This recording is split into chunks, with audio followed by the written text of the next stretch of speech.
மத்தேயு எழுதிய சுவிசேஷத்தின் புத்தகம் 24ஆம் அதிகாரம் 3வது வசனத்தை மறுபடியுமாய் நமக்கு வாசிக்கலாம். பின்பு அவர் ஒலிவமலையின் மேல் உட்கார்ந்திருக்கையில் சீசர்கள் அவரிடத்தில் தனித்து வந்து, இவைகள் எப்பொழுது சம்பவிக்கும்? 2 உம்முடைய வருகைக்கும் 3 உலகத்தின் முடிவுக்கும் அடையாளம் என்ன என்று ஆண்டவருக்கு மகிமை உண்டாகட்டும். எல்லா காரியங்களையும் அறிந்திருக்கிறவர், சகலவற்றையும் சகலவற்றாலும் நிரப்புகிறவர், தெய்வத்தின் பார்வைக்கு மறைவு என்று சொல்லிக் கொள்வதற்கு இந்த உலகத்தில் எதுவும் இல்லை.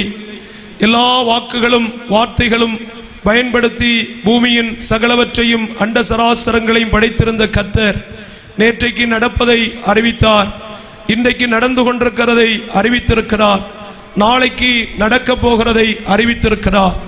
இந்த பூமியிலே மக்கள் எந்த விதத்திலும் நஷ்டமடைந்து போகக்கூடாது என்கின்ற நல்ல காரணத்து நிமித்தமாக தெய்வத்தால் படைக்கப்பட்டிருக்கிற மனிதர்கள் யாதொரு விதத்திலும் கெட்டு போய்விடக்கூடாது என்பதற்காக 2000 ஆண்டுகளுக்கு முன்பதாக இகலோகத்தில் தரிசனமானார்.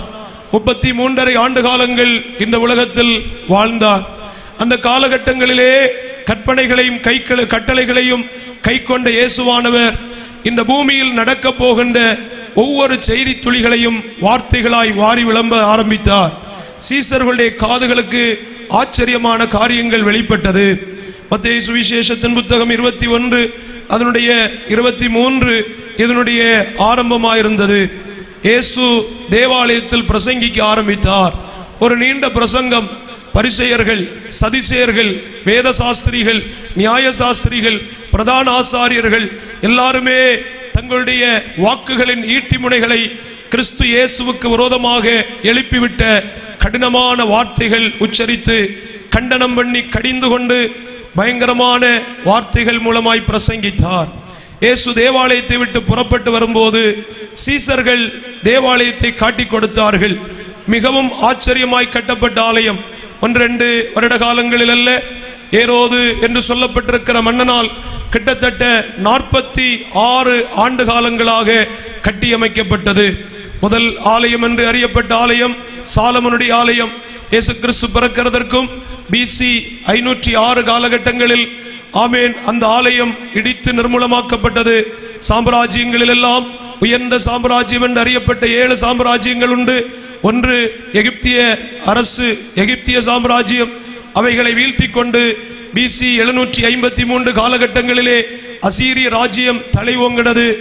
அசீரிய ராஜ்யத்தை வீழ்த்தி கொண்டு பாபிலோன் என்று அறியப்பட்ட பெரிய சாம்ராஜ்யம், எல்லாவற்றுக்கும் தலையாய் விளங்கிய சாம்ராஜ்யம் நேபுகாத்நேச்சார் என்று சொல்லப்படுகிற மன்னனால் அந்த ராஜ்யம் கடந்த பிறகு BC 444 காலகட்டங்கள் அளவிலே மேதியா பெர்சியா என்று சொல்லப்பட்டிருக்கிற மகா பெரிய சாம்ராஜ்யம் உருவெடுக்க ஆரம்பித்தது. அந்த சாம்ராஜ்யங்களை எல்லாம் தகர்த்து கொண்டு இயேசு கிறிஸ்து பிறக்கிறதற்கும் BC 333 ஆண்டு காலங்களில் கிரேக்கு சாம்ராஜ்யம் என்று சொல்லப்பட்ட சாம்ராஜ்யம் உடலுருவம் எடுத்தது. மெகா அலெக்சாண்டர் சக்கரவர்த்தி காலத்திலே அவைகளையும் நிர்மூலமாக்கி கொண்டு ரோம சாம்ராஜ்யம் ஆட்சி புரிந்தது. ஆமேன். BC 333 ஆண்டு காலகட்டங்களில் கிரேக்கு சாம்ராஜ்யம் என்று உடலுருவம் எடுக்கப்பட்ட மெகா அலெக்சாண்டர் சக்கரவர்த்தியினுடைய ராஜ்யத்தை 4 பங்காக போட்டு ஆட்சி அமைத்தது. அதில் மிகவும் பெரிதாய் விளங்கியது ரோம சாம்ராஜ்யம். இந்த ரோம சாம்ராஜ்யம் இஸ்ரவேலை ஆதிக்கம் செலுத்தி ஆட்டி படைத்த காலகட்டத்தில் எருசலேமை ஆட்சி புரிவதற்காக நியமனம் செய்யப்பட்டவர்களுடைய பங்குதான் ஏரோதிய பங்கு.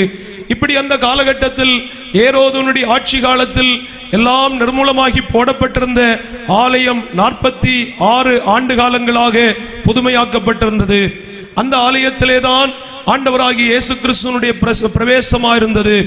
இந்த ஆலயத்தில் பார்க்கும்போது கற்களினாலும் காணிக்கைகளினாலும் மிகவும் அலங்கரிக்கப்பட்டிருந்த ஆலயத்தை சீசர்கள் ஆண்டவராகிய இயேசு கிறிஸ்துவுக்கு மிகவும் பிரம்மாண்டமாய் ஆச்சரியப்படத்தக்கக்கூடிய விதத்திலே சொல்லிக் கொடுத்தார்கள். ஆண்டவரோ இகலோகத்தில் எந்த நாட்டமும் இல்லாத கர்த்தர் ஒரே ஒரு வார்த்தையினால் சொன்னார், இவைகளெல்லாம் தீக்கு இரையாக்கப்படுகிற காலங்கள் வரும். ஒரு கல்லின் மேல் ஒரு கல் இராதபடிக்கு சகலதும் இடித்து நிர்மூலமாக்கப்படுகிற காலங்கள் வரும் என்று ஆண்டவர் சொன்னார். சீசர்களுடைய உள்ளத்தில் பயங்கரமான பதற்றங்கள் உண்டானது. ஆண்டு காலங்களாக நீடித்திருந்ததான இந்த ஆமீன் எருசலேம் தேவாலயம் என்று அறியப்பட்டிருக்கிற தேவாலயம் ஒரு கல்லின் மேல் ஒரு கல் இராதபடிக்கு இடிக்கப்படுகிற காலங்கள் வரப்போகிறதோ, ஆமீன் இந்த உலகத்திற்கு முடிவு வரப்போகிறதோ, மனித வர்க்கங்கள் என்று சொல்லப்படுகிறவர்களுக்கு இந்த இகலோகத்தில் நிரந்தரமான வாழ்க்கைகள் அனுமதிக்கப்படாதோ, இப்படியெல்லாம் அவர்களுடைய இதயத்தில் ஆயிரக்கணக்கான கேள்விகள் எழுப்பப்பட தொடங்கியது. இந்த கேள்விகளுக்கு விடை காண வேண்டும் என்று சீசர்களுடைய மனது வெம்பியது. ஆண்டவராகிய இயேசு கிறிஸ்து ஒலிவமலைக்கு சென்றார்.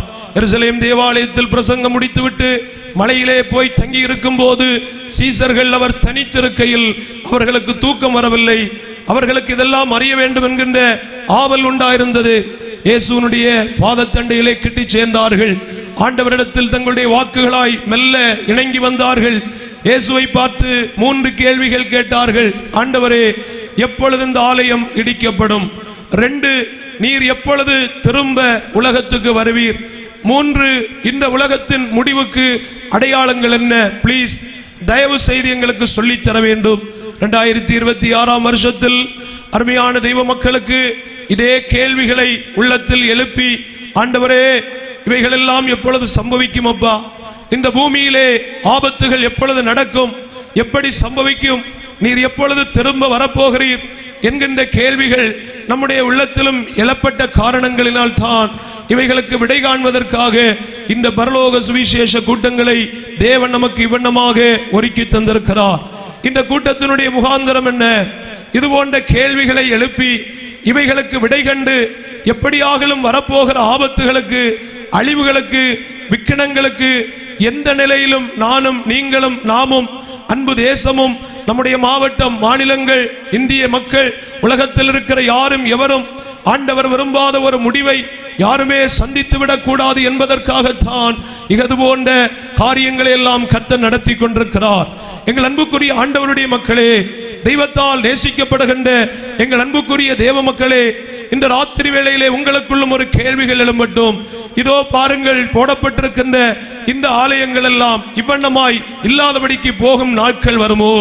மரங்களைப் போல உயர்ந்த கட்டிடங்களாய் நிற்கின்ற கோபுரங்கள் எல்லாம் தகர்ந்து தரைமட்டமாக கூடிய காலங்கள் இந்த உலகத்தில் வருமோ?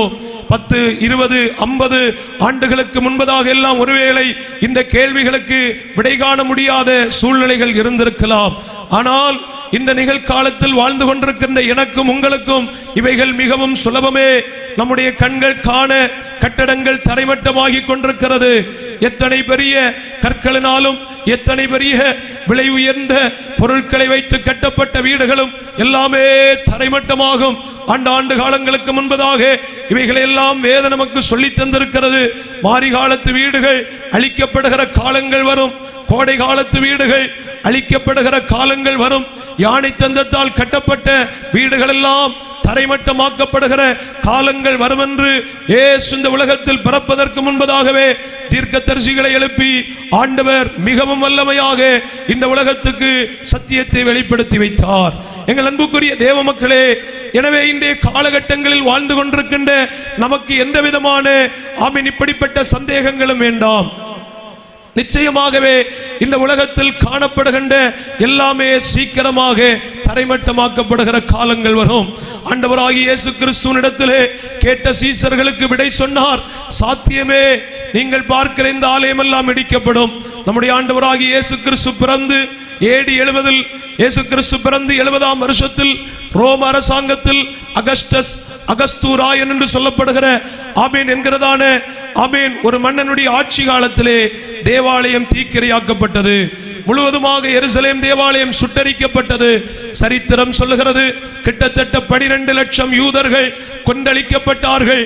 மிகவும் கொடுமையான காலகட்டங்கள் வந்தது. AD 135 வரையிலும், இயேசு கிறிஸ்து பிறந்து 135 காலங்கள் வரையிலும் நீண்ட கால உபத்திரவங்கள் இந்த பூமியை சந்தித்தது. கிறிஸ்தவர்கள் என்று சொல்லுகிறவர்கள் மூச்சில் கூட கிறிஸ்தவர்கள் என்று சொல்லக்கூடாத ஒரு கொடூரமான காலம் சம்பவித்தது. நீரோ போன்ற மன்னர்கள் எல்லாம் கிறிஸ்தவர்களை தீப்பந்தங்களாக்கி கொண்டு தங்களுடைய வார்த்தைகளை, புத்தகங்களை படித்த சரித்திரம் இரத்தக்கரைகளாக வரலாற்றிலே பதிவு செய்யப்பட்டிருக்கிறது. இயேசு சொன்னது போல இந்த பூமியிலே தேவாலயம் இடிக்கப்பட்டது, தீக்கு இரையாக்கப்பட்ட போது 46 ஆண்டு காலங்களாக பொன்னினாலும் வெள்ளியினாலும் கற்களினாலும் காணிக்கைகளினாலும் அலங்காரமாக்கப்பட்டிருந்த தேவாலயம் தீயினால் ஒருவேளை இந்த பொன்னெல்லாம் அஸ்திபாரங்களுக்குள்ளே உருகி இருக்குமோ என்று ஆமென் ஒரு கல்லின் மேல் ஒரு கல் வைக்காதபடிக்கு எல்லா அஸ்திபார கற்களையும் தோண்டி எடுத்தார்கள். அன்றைக்கு தோண்டி எடுக்கப்பட்ட ஆலயம் இன்று வரைக்கும் கட்டப்படவில்லை. அப்பொழுது ஆலயம் என்று அறியப்படுகிறவர்கள் யார் என்று ஒரு கேள்விகள் எழும்போம். அதனால் தான் ஆண்டவராகிய இயேசு பரிசுத்தவான்களை எழுப்பி சொன்னார், இனி எழுத்தின்படியாக ஒரு ஆலயம் அல்ல ஆலயம், அவைகளுக்கெல்லாம் பிராதானம், நீங்களே தேவனுடைய ஆலயமா இருக்கிறீர்கள். தேவனுடைய ஆலயம் நாம் தாம் ஆலயம், நமக்குள்ளே தான் தேவன் வாசமா இருக்கிறார். இனி இந்த ஆலயம் கட்டப்படுமா? நிச்சயமாய் கட்டப்படும். அதுவா சாலமோன் கட்டி வைக்கப்பட்டிருந்த ஆலயம் அஸ்திவாரம் போடப்படும் போதுதானே கூடாரம் என்று அறியப்பட்ட சீலோவில் போடப்பட்டவைகளுடைய மகிமை குறைந்தது. ஆமென் ஆமென். சாலமோனுடைய ஆலயம் தலைவோங்கி நின்றது. சாலமோனுடைய ஆலயம் நிர்மூலமாக்கப்பட்ட போது ஆமென் பாபிலோன் சாம்ராஜ்யத்தால் அவைகள் ஆமென் பிசி 606 ஆண்டு காலகட்டங்களிலே நிர்மூலமாக்கப்பட்ட அவர்கள் எல்லாரும் பாபிலோனுக்கு சிறைபிடித்துக் கொண்டு வரப்பட்ட போது ஆமென் சோத்திரம், அந்த ஆலயத்தை நினைத்து அழுதவர்கள் தான் எசேக்கியேல், தானியேல், அனனியா, அசரியா, மீசாவேல் போன்றவர்கள், நெகேமியா, எஸ்ரா போன்றவர்கள் எல்லாம் இவர்களுடைய கண்ணீருக்கு பதிலாக ஆண்டவராகிய இயேசு கிறிஸ்து பிறக்கிறதற்கும் 4 ஆண்டுகளுக்கு முன்பதாக எஸ்ரா தலைமையில் மறுபடியும் அந்த ஆலயத்துக்கு அஸ்திவாரம் போடப்பட்டது. எஸ்ராவினுடைய ஆலயத்தின் வேலையை முடித்து இவர்கள் திரும்பி வந்தபோது நெகேமியா போன்றவர்கள் பட்டணத்தை குறித்து விசாரித்த போது சொன்னார்கள், தீக்கு இரையாக்கப்பட்டது அப்படியே இருக்கிறது, ஆலயம் கட்டப்பட்டது, ஆனால் நம்முடைய பிதாக்கள் வைக்கப்பட்ட கல்லறைகள் எல்லாம் இந்தளவு வரைக்கும் அழிக்கப்பட்டே கிடக்கிறது. நெகேமியா போன்றவர்கள் கண்ணீரால் தெய்வத்தின் பாதத்தை நனைத்தார்கள், பயிரை சுருக்கினார்கள், உபவாசத்தால் திருமுகத்தை பார்த்தார்கள். பரலோகத்தின் தேவன் வாசலை திறந்து கொடுத்தார். திரும்பி போனார்கள். 52 நாளுகளுக்குள்ளே அலங்கத்தை கட்டினார்கள். அலங்கத்தை கட்டி முடித்த அந்த ஆலயம் பாருங்கள், கூடாரம் நிலை நின்ற போது வேறொரு ஆலயம் உலகத்தில் இல்லை. சாலமோனுடைய ஆலயம் எழும்பின போது கூடாரத்தின் மகிமை குறைந்தது, சாலமோனுடைய ஆலயம் தலை ஓங்கியது. சாலமோன் கட்டின ஆலயம் நிர்மூலமாக்கப்பட்ட போது ஆமென் சகரியா புத்தகம் 4 எல்லாம் செருபாபேல் என்று சொல்லப்படுகிற மனிதன் தலைமைத்துவமாகவும் ஆமென் பழைய ஏற்பாட்டின் காலத்தில் மோசையினுடைய பணிவிடைக்காரன் யோசுவா அல்ல, இந்த சிறையிருப்பில் இருந்த யோசுவா போன்றவர்கள் பிரதான ஆசாரியர்களாய் மீகா ஆமென் சகரியா போன்றவர்களுடைய தீர்க்க தரிசன வாக்குகளால் செருபாபேலின் தலைமைத்துவத்தில் ஆலயம் கட்டப்பட்டது. அது செருபாபேலின் ஆலயம் என்றாகவும் அறியப்பட்டது சரித்திரத்தில். அந்த ஆலயம் தலைவாங்கி நிற்கும் போது சாலமோனுடைய ஆலயத்துக்கு யாதொரு விலையும் இல்லை. அந்த ஆலயம் ஆமென் ஏரோதினால், அதாவது அந்தியோக்கியஸ் எப்பிபினாஸ் அப்படி என்று சொல்லப்படுகிற ரோம சாம்ராஜ்யத்தில் எழுப்பப்பட்ட ஒரு மனிதன் பன்றியை கொண்டு வந்து கிறிஸ்து பிறக்கிறதற்கும் 46 ஆண்டுகளுக்கு முன்பதாக எருசலேம் தேவாலயத்தில் ஒரு பலி செலுத்தி ஆலயம் தீட்டுப்பட்டது, மிகவும் பழுதாக்கப்பட்டது. அப்பொழுதுதான் ஏரோது கட்டினான். அப்பொழுது அது ஏரோதின் ஆலயம் என்று அறியப்பட்டது. அந்த ஆலயத்தை தான் 70 இயேசு கிறிஸ்து பிறந்து AD 70 தரைக்கு ஆமென் தரைமட்டமாக்கி ஒரு கல்லின் மேல் ஒரு கல்லிராதபடிக்கு சகலவற்றையும் துடைத்தெறிந்த போது இன்று வரைக்கும் கட்டப்படவில்லை. சொல்ல வந்ததனுடைய கருத்து, இந்த பூமியிலே இந்த ஆலயங்கள் எந்த காலகட்டத்திலும் ஒரே ஒரு ஆலயம் தான் நிலை நின்றிருக்கிறது. அந்த ஆலயம் அழிக்கப்படும் போது இன்னொரு ஆலயம் புதிதாய் கட்டப்படுகிறது போல இப்பொழுது எழுத்தின்படியாக எருசலேமில் பணிந்து கொள்வதற்கு ஆலயம் இல்லை. அது அன்றைக்கு AD 135 வரையிலும் தரைமட்டமாக்கப்பட்டது. இதுவரைக்கும் திரும்ப ஒரு கல் கூட எடுத்து வைக்கப்பட முடியவில்லை. ஆண்டுகள் தாண்டிவிட்டது. இயேசு கிறிஸ்து பிறந்து 2026 வருஷத்தில் வந்திருக்கிறோம். AD 2026 ஆலயம் கட்ட வேண்டும் என்று சகல விதமான மெட்டீரியல்ஸ்களும் ஒன்று கூட குறைவில்லாமல் பலி செலுத்துவதற்கான பலிப்பொருளோடு கூட யூதகுலங்கள் ஆயத்தமாய் நிற்கிறதை அறியாத செய்தி அல்ல. நானும் நீங்களும் தெள்ளத் தெளிவாய் அறிந்திருக்கிறோம். எல்லாம் நம்முடைய கண்களுக்கு ஆச்சரியமாக வெளிப்படுத்தப்பட்டிருக்கிறது. பின்ன ஏன் இதெல்லாம் தடையாகிறது? ஏன் இந்த ஆலயம் கட்டுவதற்கு என்ன தடை? பணம். Praise the Lord. கைகளை உயர்த்தி எல்லாரும் கர்த்தரை ஸ்தோத்திரம் பண்ணுவோம். பணம் இருக்கிறது, பணம் இருக்கிறது, பதவி இருக்கிறது, பொருள் இருக்கிறது, சகல விதமான சம்பத்துகளும் இருக்கிறது. ஆனால் ஒரு கல் கூட இன்றைக்கு அவர்களுக்கு ஏன் எடுத்து வைக்க முடியவில்லை? 1947 ஆமென் AD 135 பூமியின் எல்லையெங்கிலும் சிதறடிக்கப்பட்டு துரத்தப்பட்டவர்கள் 1948 மே 14 ஆமென் சுதந்திரமாக்கப்பட்டு இஸ்ரவேல் என்று உடலுறவும் எடுத்திருக்கிறார்கள். அன்றிலிருந்து தங்களுடைய சகல விதமான பணத்தின் பலத்தை வைத்துக் கொண்டு உலக ராஜ்யத்தில் எல்லாம் ஆமென் இவர்களுடைய அசைவுகளை கண்டு நடுங்கக்கூடிய மக்கள். ஆனால் இந்த நிமிஷம் வரைக்கும் அவர்களுக்கு ஆலயம் கட்ட முடியவில்லை. என்றைக்காகலும் சிந்தித்ததுண்டோ? என்றைக்காகலும் நீங்கள் உணர்ந்ததுண்டோ? 10 லட்சம் ரூபாய் இருந்தாலே நம்ம 10 மாடி வீடு கட்டுகிறதற்கு டிராயிங் போட்டு வச்சிருக்கிறோம். 5 லட்சம் இருந்தா 5 மாடி வீடு கட்டுகிறதற்கு டிராயிங் போட்டு வைத்திருக்கிறோம். ஆனால் தேவன் சொன்ன வாக்கு தத்தத்தின்படி சமுத்திரத்தின் அடியாழத்தில் இருக்கிற சகல பொக்கிஷங்களும் அடக்கப்பட்டிருக்கிற இஸ்ரவேல் சாம்ராஜ்யம், பணத்தில் படுக்கை அறைகளை அமைத்துக் கொண்டிருக்கிற இஸ்ரவேலர்களால் ஏன் இந்த ஆலயம் கட்ட முடியவில்லை? ஏனென்றால் ஒரு சாலமோனுடைய ஆலயம் இருக்கும் போது ஆமென் செருபாபேலால் ஆலயம் கட்ட முடியவில்லை. அல்லது ஆமென் ஒரு கூடாரம் இந்த உலகத்தில் இருக்கும் போது சாலமோனால் ஆலயம் கட்ட முடியவில்லை.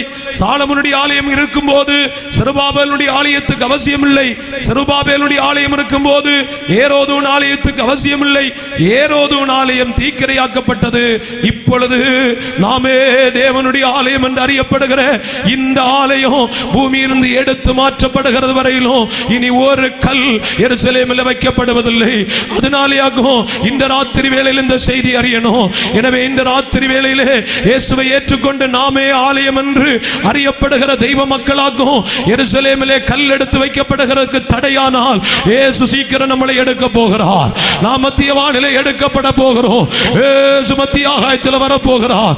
பல்வாரி தேவன் நம்மளை மனவாட்டியாய் சேர்ப்பதற்கு வருகிறது வரையிலும் இந்த உலகத்திலே இனி ஒரு ஆலயம் என்று சொல்லுகிற ஒன்று ஆமென் இந்த வேத வசனத்தின் ஆதாரத்தின்படியாக ஸ்தாபிக்கப்படுவதற்கு எந்த விதத்திலும் சாத்தியமில்லை என்பதாகும் நம்முடைய வெளிச்சம் இந்த ராத்திரி வேளையில். அதனால் நாமே தேவனுடைய ஆலயம், நமக்குள்ளே தேவன் வாசம் பண்ணி கொண்டிருக்கிறார்.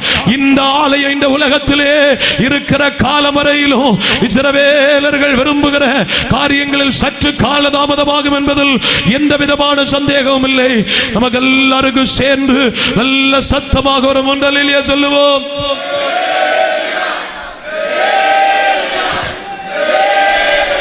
ஆண்டவருக்கு மகிமை உண்டாகட்டும். அப்படி அவர்களுடைய முதல் கேள்விக்கு இந்த உலகத்திலே இயேசு கிறிஸ்து பிறந்து AD 70 முதற்கொண்டு 135 காலகட்டத்துக்குள் எப்படி இந்த ஆலயம் இடிக்கப்படும் என்று கேட்டது சம்பவித்ததே இன்று வரைக்கும் சரித்திரத்தில் படித்தால் நமக்கு தெரியும். தீக்கிரையாக்கப்பட்டிருக்கிறது. ஒரே ஒரு ஆலயத்தினுடைய சுவர் மிஞ்சி இருக்கிறதாய் சொல்லி இருக்கிறார்கள். பணம் உண்டானால் போய் பார்த்து வாருங்கள், நாங்கள் கேட்டதை உங்களுக்கு சொல்லி தருகின்றோம். அதற்கு பெயர் புலம்பல் சுவர். ஒவ்வொரு ஆண்டுகளிலும் பல லட்சங்கள் ஜபக்குறிப்புகள் அதிலிருந்து இழுத்தெடுக்கிறார்கள்.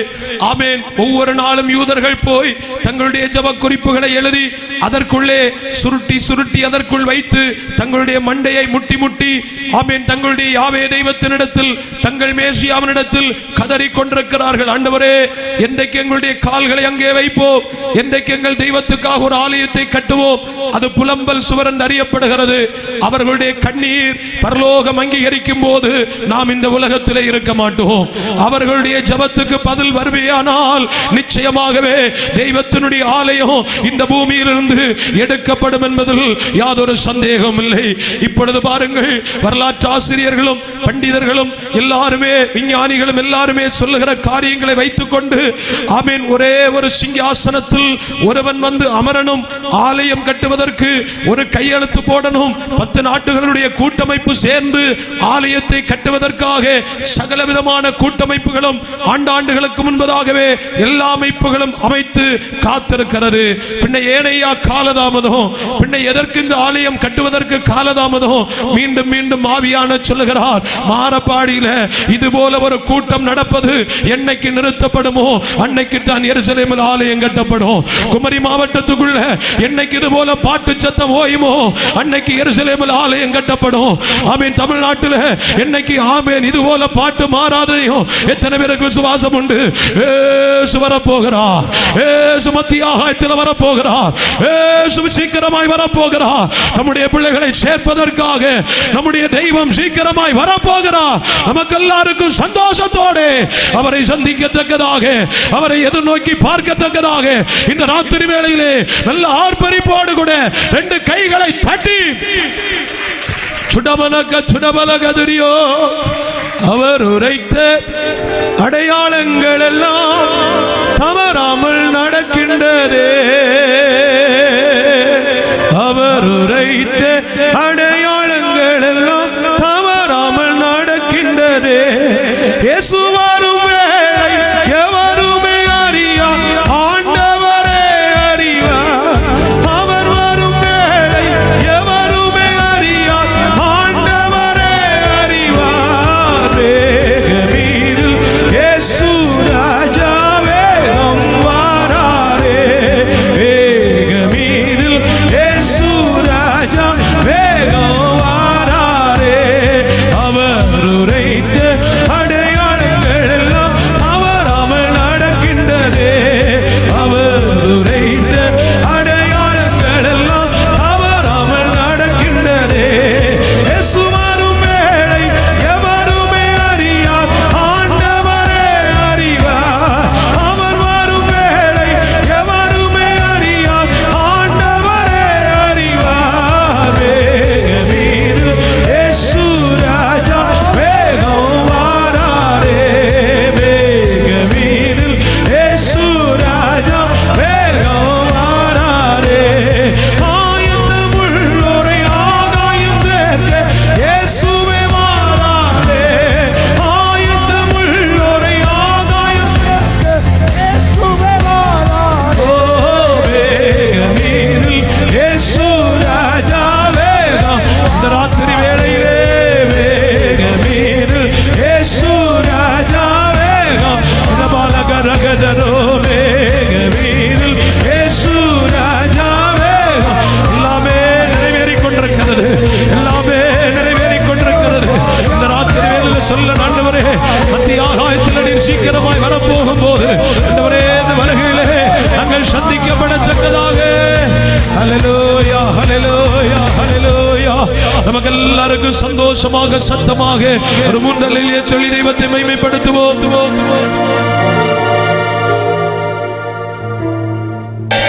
ஆண்டவருக்கு மகிமை உண்டாகட்டும்.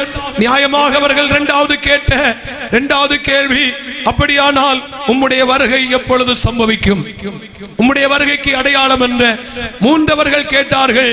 ஆமென். இந்த உலகத்திற்கு அடையாளம் என்ன? இந்த உலகத்தின் முடிவுக்கு அடையாளம் என்ன? தனித்து வந்த சீசர்கள் கேட்ட கேள்விக்கு இன்றிலிருந்து ஆமென் சோத்திரம், ஆமென் 19 நூற்றாண்டுகளுக்கு முன்பதாக விடை கிடைத்து விட்டது. அந்த விடைக்கு இன்றைக்கும் தீர்வு காண முடியாமல் எருசலேம் ஆலயம் இடிக்கப்படும் என்று சொல்லப்பட்டது. இன்றைக்கும் இடிக்கப்பட்டிருக்கிறது. அன்பரே சிந்திக்கணும். அப்படியானால் அடுத்து என்ன கேள்வி கேட்டார்கள்? என்ன நிகழ்வுகள் நடக்கும்? ஆண்டவரே இந்த ஆலயத்துக்கு முடிவுண்டாகும் என்று சொன்னீரே. ஆமென். ஆண்டவர் சொன்னாராம், ஒரு கல்லின் மேல் ஒரு கல்லிராதபடிக்கு இடிக்கப்படுகிற நாள் வரும் என்று சொன்னது போல வந்தது. இரண்டாவதவர்கள் கேட்டார்கள், அப்படியானால் உம்முடைய வருகைக்கு அடையாளம் என்ன? உம்முடைய வருகைக்கு அடையாளம் என்ன என்று கேட்டவர்களுக்கு ஆமென் ஸ்தோத்திரம். இந்த ராத்திரி வேளையிலே 5 அடையாளங்களை சொல்லித் தருகின்றோம்.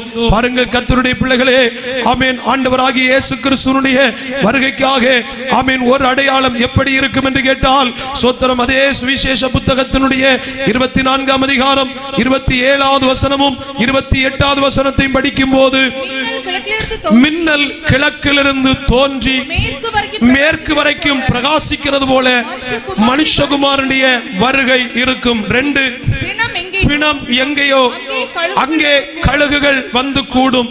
அப்படியானால் ஆமென் உம்முடைய வருகைக்கு அடையாளம் என்ன?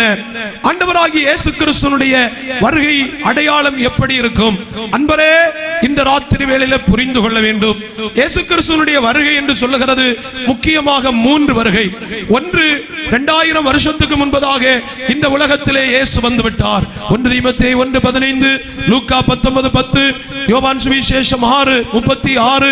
ஆமென். இது போன்ற வாக்குகளில் வசனங்களில் படிக்கும் போது பாவிகளை ரட்சிப்பதற்காக இயேசு கிறிஸ்து உலகத்தில் வந்தார். இழந்து போனதை தேடுவதற்கும் ரட்சிப்பதற்கும் மனுஷகுமாரன் உலகத்தில் வந்தார். பிதாவின் சித்தத்தை செய்து நிறைவேற்ற ஆண்டவராகிய இயேசு கிறிஸ்து உலகத்தில் வந்தார். 1 யோவான் புத்தகம் 3ஆம் அதிகாரம் 8வது வசனத்தில் படிக்கும் போது பிசாசின் கிரியைகளை அழிப்பதற்கே மனுஷகுமாரன் வந்தார். இயேசு கிறிஸ்துவினுடைய வருகை 3 வருகை. அன்பு தேவ மக்களே, 2000 வருஷங்களுக்கு முன்பதாக இயேசு இந்த உலகத்திலே வந்தார். மத்தேயு புத்தகம் எழுதப்படுவதற்கும் ஆமென் ஏடி 1600 வருஷங்களுக்கு முன்பதாக மோசே போன்ற தெய்வ மக்களால் 5 புத்தகங்கள் எழுதப்பட்டது. யூதர்களுடைய பாசையில் பஞ்சாகமம் என்றும் ஐந்தாகமம் என்றும் அறியப்படுகின்ற ஆதியாகமம் முதற்கொண்டு உபாகமம் புத்தகம் வரைக்கும் எழுதப்பட்டிருக்கிறது. ஆதியாகம புத்தகத்தை எழுதும் போது ஆதியாகம புத்தகத்தினுடைய 3ஆம் அதிகாரம் 15வது வசனத்தில் தான் முதல் தீர்க்க தரிசனம் எழுதப்பட்டது. வாசிக்க முடிந்தால் வாசியுங்கள். உனக்கும் ஸ்திரீக்கும் உன்னுடைய வித்துக்கும் அவள் வித்துக்கும் பகை உண்டாக்குவேன். அவர் உன்னுடைய தலையை நசுக்குவார், நீ அவர் குதிங்காலை நசுக்குவாய். முதல் தீர்க்க தரிசனம் இயேசு இந்த உலகத்திலே வருவார் என்கின்ற தீர்க்க தரிசனம். ஸ்திரீயின் வித்து அப்படி என்று சொல்லப்பட்டிருக்கிறது.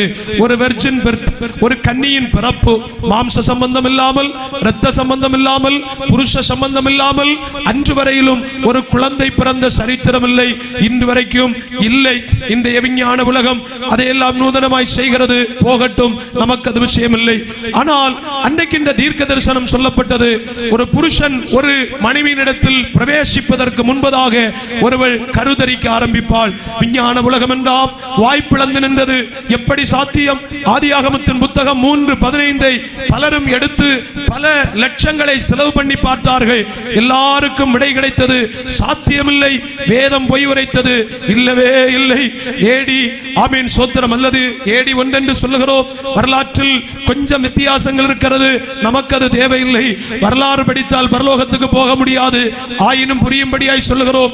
வரலாற்றை கர்த்தராகிய இயேசு கிறிஸ்து மூலமாக ஆமென் அன்னோ டோமினி கர்த்தருடைய ஆண்டுகள் என்று ஏடி என்று பிரித்தார்கள். பிசி என்று சொன்னார்கள். கர்த்தர் பிறப்பதற்கு முன்பதாக, கிறிஸ்து பிறக்கிறதற்கு முன்பதாக பிசி என்று சொன்னார்கள். அப்போ பிசி ஏடி அன்னோ டோமினி என்று சொன்னால் கர்த்தருடைய ஆண்டுகள் என்று அர்த்தம். இப்படி வரலாறை ஆண்டவராகிய இயேசு கிறிஸ்து மூலமாய் பிரிக்கிறதற்கு என்ன காரணம் தெரியுமா? ஸ்திரீயின் வித்தா. ஆஹா, இந்த புத்தகம் பொய்யே சொல்லுகிறது, கிறிஸ்தவர்கள் பொய்யே சொல்லுவார்கள் என்பதாகும் எப்பொழுதும் எல்லாருடைய அபிப்பிராயமும்.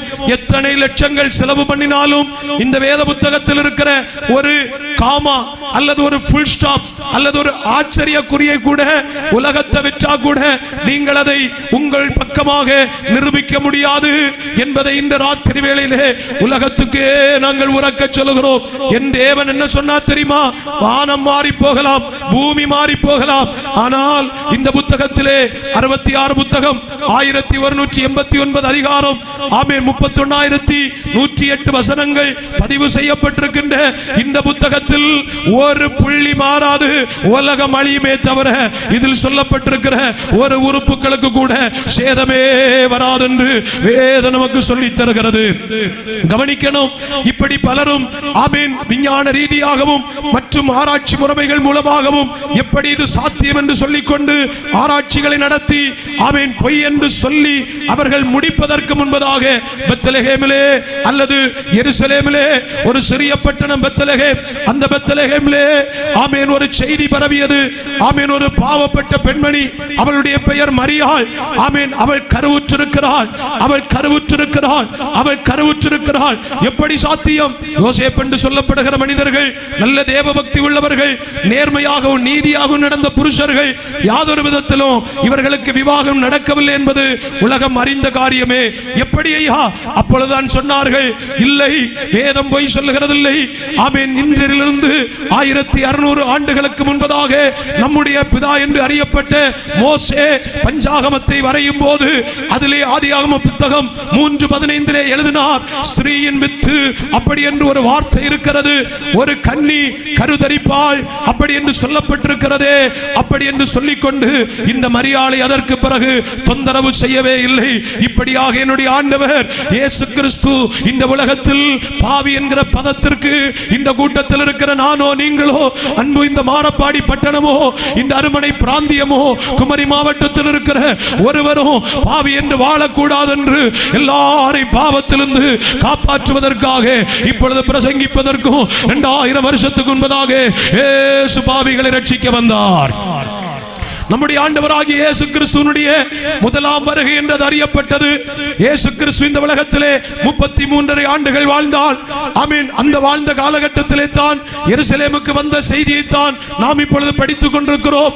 எருசலேம் தேவாலயத்தில் வந்தபோது ஆமென் ஆடுகளையும் மாடுகளையும் புறாவிற்கிறவர்களையும் ஆமென் அடித்து துரத்தி கொண்டு என் பிதாவினுடைய வீட்டை வியாபார வீடாய் மாற்றாதிருங்கள், என்னுடைய வீடு ஜெபிக்கிற வீடு, அது எல்லா ஜனங்களுக்கும் ஜெப வீடு, அதனால் ஒரு தரம் 2 தரம் 3 தரம் 4 தரம் என்றெல்லாம் ஏலம் போடுகிற பரிபாடியை தயவு செய்து பெந்தெகோஸ்தே சபை நிறுத்தணும். ஆமென். இயேசு சீக்கிரம் சாட்டை எடுக்க போகிறார். அந்த சாட்டைக்கு பேரு நியாயவிதி என்கிற சாட்டை. சீக்கிரமாக நியாயவிதி என்கிற சாட்டை எடுப்பார். அதனால் சபையே இன்னும் 1 தரம் 2 தரம் 3 தரம் என்று ஆமென் ஆடு விக்கிறதும் புறா விக்கிறதும் ஆமென் ஏலம் விடுக்கிற வெளியெல்லாம் நிறுத்தலைன்னா நியாய தீர்ப்புக்கு தப்ப முடியாது. நியாய தீர்ப்பு தெய்வத்தினுடைய வீட்டிலே ஆரம்பிக்கும் என்பதை தெய்வ சபை மறக்க கூடாது. இயேசு கிறிஸ்து இந்த பூமியிலே இப்படிப்பட்ட அமைப்புகளை அமைத்தது எதற்கென்று சொன்னால் நிம்மதி இல்லாதவனுக்கு நிம்மதி, சமாதானம் இல்லாதவனுக்கு சமாதானம், சந்தோஷம் இல்லாதவனுக்கு சந்தோஷம், ஆரோக்கியம் இல்லாதவனுக்கு ஆரோக்கியம், ஆத்ம ரட்சிப்பு இல்லாதவனுக்கு ஆத்ம ரட்சிப்பு, நிம்மதி இல்லாதவனுக்கு நிம்மதி. எல்லாவற்றுக்கும் மேலே அவன் முழங்கால நின்று தெய்வ சன்னிதானத்தை நித்தியத்தை சுதந்தரிக்க வேண்டும் என்பதாகும் தெய்வ சமூகம். அங்கு யாதொரு விற்கிறதுக்கும் வாங்கிறதுக்கும் பரிபாடி நடத்தினா இயேசுவினுடைய கோபத்துக்கு நானும் நீங்களும் ஆளாகி விடுவோம். இனியாகிலும் தயவு செய்து யாராகிலும் ஊழியர்களோ சபை விசுவாசிகளோ இது போன்ற தரம் கெட்ட பரிபாடிகள் நடத்தினால் மேற்கொண்டு இது நடத்துறதே இயேசு 2000 வருஷத்துக்கு முன்பதாக சாட்டை எடுக்க தொடங்கி விட்டார். அல்லேலூயா. இது நிமித்தமாக இயேசுவை உயிரோடு வாழக்கூடாது, இயேசுவை கொல்லணும், அழிக்க வேண்டும் என்று கடினமாய் அன்றைய ஆசாரிய சங்கம், பிரதான ஆசாரிய கூட்டங்கள், பரிசேயர்கள், சதிசேயர்கள் ஆமென் இப்படி போன்றவர்கள் எல்லாம் கடினமாய் சாடி இயேசுவை கொலை செய்ய தீர்மானித்தார்கள். தீர்மானம் அவர்களுடைய தீர்மானம் அல்ல. உலகத்திலே வேதம் சொல்லித் தருகிறது, மனுஷனுக்கு மீட்புண்டாக வேண்டுமையானால், பாவ மன்னிப்புண்டாக வேண்டுமையானால் ரத்தம் சிந்தித்தான் ஆகணும். ஆண்டவராகிய இயேசு கிறிஸ்து வந்தது ரத்தம் சிந்தத்தான் வந்தார். அதனாலே நம்முடைய அருமநாதராகிய இயேசு கிறிஸ்து 33 ஆண்டு காலகட்டத்திலே அவர்களுடைய நூதனத்தின் மூலமாகவும் பிதாவின் சித்தத்தை செய்து நிறைவேற்ற 40ஆம் சங்கீதத்தில் சொன்னார். 7வது வசனத்தில் இதோ புத்தகச் சுருளில் என்னை குறித்து எழுதியிருக்கிறது, தேவனே உம்முடைய விருப்பத்தின்படி செய்வதற்காக நான் வருகிறேன் என்று சொல்லிக் கொண்டு வந்த இயேசு பலியையும் காணிக்கையை நீர் விரும்பவில்லை, ஒரு சரீரத்தை நீர் கேட்டீர் அல்லவா, என்னை தியாக பலியாக நான் மாற்றுகிறேன். பிதாவே இந்த உலகத்தில் மனிதனாய் பிறந்த ஒருவனாகிலும் இனியும் பாவியாக பாவத்தோடு வாழக்கூடாது என்று கைகளிலும் கால்களிலும் ஆணிகளால் கடாவப்பட்டவராய் எருசலேம் தெருவீதியிலே ஆமென் அவர் நடந்து போன ஒரு இடமோ ஆமென் ரத்தமில்லாத இடமில்லை. எல்லா மண்ணுகளும் அழுதது, எல்லா ஸ்திரீகளும் அழுதார்கள். நம்முடைய அருமநாதராகிய இயேசு எனக்காக உங்களுக்காக ரத்தம் சிந்தி இருக்கிறார். எதற்கு தெரியுமா? இது சம்பிரதாயத்தை நிறைவேற்றுகிறதற்கல்ல சகோதரா சகோதரி, அன்புக்குரியவர்களே. இயேசு எருசலேமிலே கொல்கதா மேட்டிலே ரத்தம் சிந்தினது இனியும் ஒருவன் பாவியாய் வாழக்கூடாது, இனியும் ஒருவன் பாவத்தில் வாழக்கூடாது. இந்த ராத்திரி வேளையிலும் யாராகிலும் பாவத்தோடு இருந்தால் இன்றைக்கு இந்த ராத்திரி வேளை சொல்லுகிறோம், உங்களுடைய பாவத்துக்கு பிராயச்சித்தத்துக்கு இனி அல்ல ஒரு ப்ராசஸ், இனி அல்ல ஒரு வேலை. 2000 ஆண்டுகளுக்கு முன்பதாக இயேசு ரத்தம் சிந்தி இருக்கிறார். அந்த ரத்தம் சகல ஜனங்களுடைய பாவத்தையும் உலகத்தில் இருக்கிற அத்தனை பேருடைய பாவத்துக்கும் பிராயச்சித்தமாக இயேசு ரத்தம் சிந்தி இருக்கிறார். இருக்கிறார். இன்றைக்கு நீங்கள் உங்கள் வாயை திறந்து இயேசுவே இன்றைக்கு என்ன கழுவணும்னு நீங்க கேட்டாலும் ஒரு நிமிஷம் உங்க கண்ணுகளை மூடி உங்க வலது கரத்தை உயர்த்தி பிடித்து கொல்கதா மேட்டிலே கைகளிலும் கால்களிலும் ஆணிகளால் கடாவப்பட்டு தொங்கிக் கொண்டிருக்கிற இயேசுவை ஒரு நிமிஷம் நமக்கு நோக்கி பார்க்கலாமே. ஏனென்றால் 2000 ஆண்டுகளுக்கு முன்பதாக அவர் வந்தது நம்மை பாவத்திலிருந்து விடுவிப்பதற்காக. யாராலும் இந்த பட்டணத்திலே இன்னும் பாவத்துக்கு அடிமையா இருந்தா, இன்னும் பாவ வல்லமைக்கு அடிமையா இருந்தா, தம்பி தங்கச்சி சகோதரா சகோதரி என்னுடைய அன்பு உடன்பிறப்புகளே, ஆமென், எங்களுடைய சகோதரா சகோதரி, இதோ இந்த மாரப்பாடி பட்டணத்திலே இந்த பரலோக சுவிசேஷ சபையிலிருந்து இயேசு உன்னோடு பேசிக் கொண்டிருக்கிறார். நீ இனியும் பாவியாய் வாழ வேண்டும் என்பதற்காக அல்ல, இயேசு மரித்தது உன்னை பரலோக நாட்டுக்கு கொண்டு போவதற்காக. உனக்காக ரத்தம் சிந்தி இருக்கிறார் சகோதரி. ஒரு வாயை திறந்து வார்த்தையை சொல்லி இயேசுவே என்னவென்று கழுவணும், என்னவென்று சுத்திகரிக்கணும், என்னவென்று பரிசுத்தப்படுத்தணும், என்னவென்று தூய்மைப்படுத்தணும்னு இந்த ராத்திரி வேளை கேட்டால் வேதம் சொல்லுகிறது இயேசு கிறிஸ்துவினுடைய ரத்தம் சகல பாவங்களை நீக்கி நம்மை சுத்திகரிக்குமே. கல்வாரியின் அன்பினையே கண்டு விரை தோடி வந்து கைகளை உயர்த்தி கல்வாரியின் அன்பினையே கண்டு விரை தோடி வந்தே கழுவும் உங்க திருரத்தாலே கருணீங்க இதயத்தை கழுவும் உங்க திருரத்தாலே கருணீங்க விளையேற பெற்ற திருரத்தமே அவர் வீணாவில் நின்று பாயுதே. விளையேற பெற்ற திருரத்தமே அவர் வீணாவில் நின்று பாயுதே. விளையேற பெற்றோராய் நம்மை மாற்ற விலையாக இந்த ஒரு நிமிஷம் கதற முடியுமா உங்களாலே? விலையேற பெற்றோராய் என்னை மாற்ற விலையாக இந்த விலையேற பெற்ற திருரத்தமே அவர் வீணாவில் நின்று பாயுதே. விலையேற பெற்ற திருரத்தமே அவர் வீணாவில் நின்று பாயுதே. விலையேற பெற்றோராய் நம்மை மாற்ற விலையாக இந்த விலையேற பெற்றோராய். அன்பு சகோதரா, அன்பு சகோதரி, ஒரு நிமிஷம் உங்க கண்ணுகளை மூடி உங்க 2 கைகளை உயர்த்தி பிடித்துக் கொண்டு ஒரு நிமிஷம் அந்த கொள்கலா வேண்டும். 2 கைகளிலும் கால்களிலும் ஆணிகளால் கடாவப்பட்டவர் இதோ ரத்தம் சிந்திக் கொண்டே நிற்கிறார். 2000 வருஷத்துக்கு முன்னதாக வந்தது எதற்கு தெரியுமா? பாவி என்று சொல்லி இனி ஒருவன் வாழக்கூடாது, பாவம் என்று சொல்லுகின்றதான ஒன்றிலே இனி ஒருத்தன் வாழக்கூடாது. பூரணமான ஒரு பரிகாரம் தருவதற்காக இன்றைக்கு நீங்கள் விரும்பினார் அதே இயேசு கிறிஸ்துவினுடைய ரத்தம் உங்களுடைய சகல பாவங்களை நீக்கி சுத்திகரிக்கும். விசுவாசிக்கிற எல்லாரும் இந்த ராத்திரி வேளை 2 கைகளை தட்டி அவியில நிரம்பி கர்த்தருக்கு நன்றி பலிகளை, துதி பலிகளை, ஸ்தோத்திர பலிகளை செலுத்துவோம். ஸ்தோத்திரம், ஸ்தோத்திரம், ஸ்தோத்திரம், ஸ்தோத்திரம், ஸ்தோத்திரம், ஸ்தோத்திரம், ஸ்தோத்திரம், ஸ்தோத்திரம், ஸ்தோத்திரம், ஸ்தோத்திரம், ஸ்தோத்திரம், ஸ்தோத்திரம், ஸ்தோத்திரம், ஸ்தோத்திரம், ஸ்தோத்திரம், ஸ்தோத்திரம், ஸ்தோத்திரம். காலையிலே நம்முடைய மணிக்கணக்கின்படி 9 மணி அவர்கள் அவர்களுக்கு நேரம் அடித்து 3ஆம் மணி வேளை ஆகிவிட்டது. நம்முடைய அருமநாதராகிய கர்த்தராகிய இயேசுவை 2 கைகளிலும் கால்களிலும் ஆணிகளால் கடாவப்பட்டவராக சிலுவை மரத்திலே தூக்கிவிட்டார்கள். எருசலேம் என்று சொல்லப்படுகிற ஆமென் அந்த மத்திய பூமியிலே ஆமென் பூமிக்கு நடுவாகவும் வானத்துக்கு நடுவாகவும் 2 கைகளால் தொங்கிக் கொண்டு ஆமென் கிட்டத்தட்ட 6 மணி நேரம் சிலுவையில் தொங்கிக் கொண்டே நின்றார். அதனுடைய அர்த்தம் எல்லாரையும் தன் கைவசமாக சேர்த்துக் கொள்ள வேண்டும் என்கின்றதான நல்ல நோக்கத்தோடு ஆமென் நேரம் அடிந்து 9 மணிக்கு ஆனது. நம்முடைய மணிக்கணக்கின்படி நேரம் அடிந்து ஆமென் சாயங்காலம் 3 மணியிலே ஏலி ஏலி லாமா சபக்தானி என்கிற மிகுந்த சத்தத்தோடு ஆமென் ஸ்தோத்திரம் ஆமென் கூப்பிட்டு தன்னுடைய ஜீவனை பிதாவினுடைய கையிலே ஒப்புக் கொடுத்தார். ஈட்டியினால் குத்தினார்கள். இயேசு மரித்தார் என்று உறுதி செய்யப்பட்டது.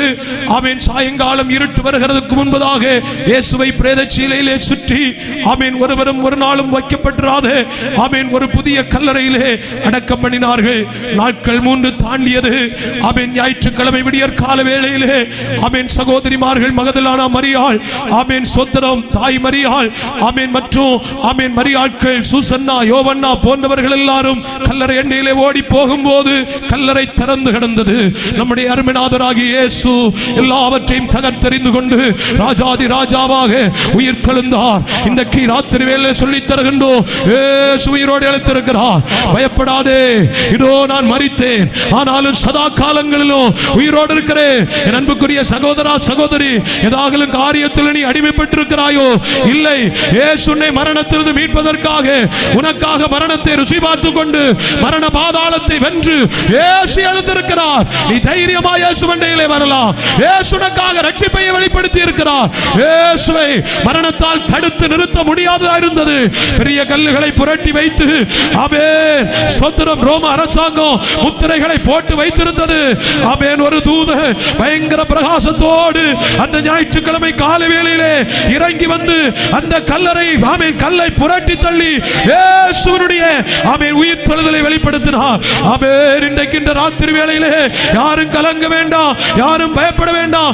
இயேசு உயிரோடு எழுந்திருக்கிறார். நல்ல சத்தமாக கைகளை தட்டி ஆவியில நிரம்பி பாராதோர் கல்லறை மூடின பெருங்கல் உருண்டுருண்டோடு பார். நல்ல கைகளை தட்டி பாராதோர் கல்லறை மூடின பெருங்கல் உருண்டுருண்டோடு பார்.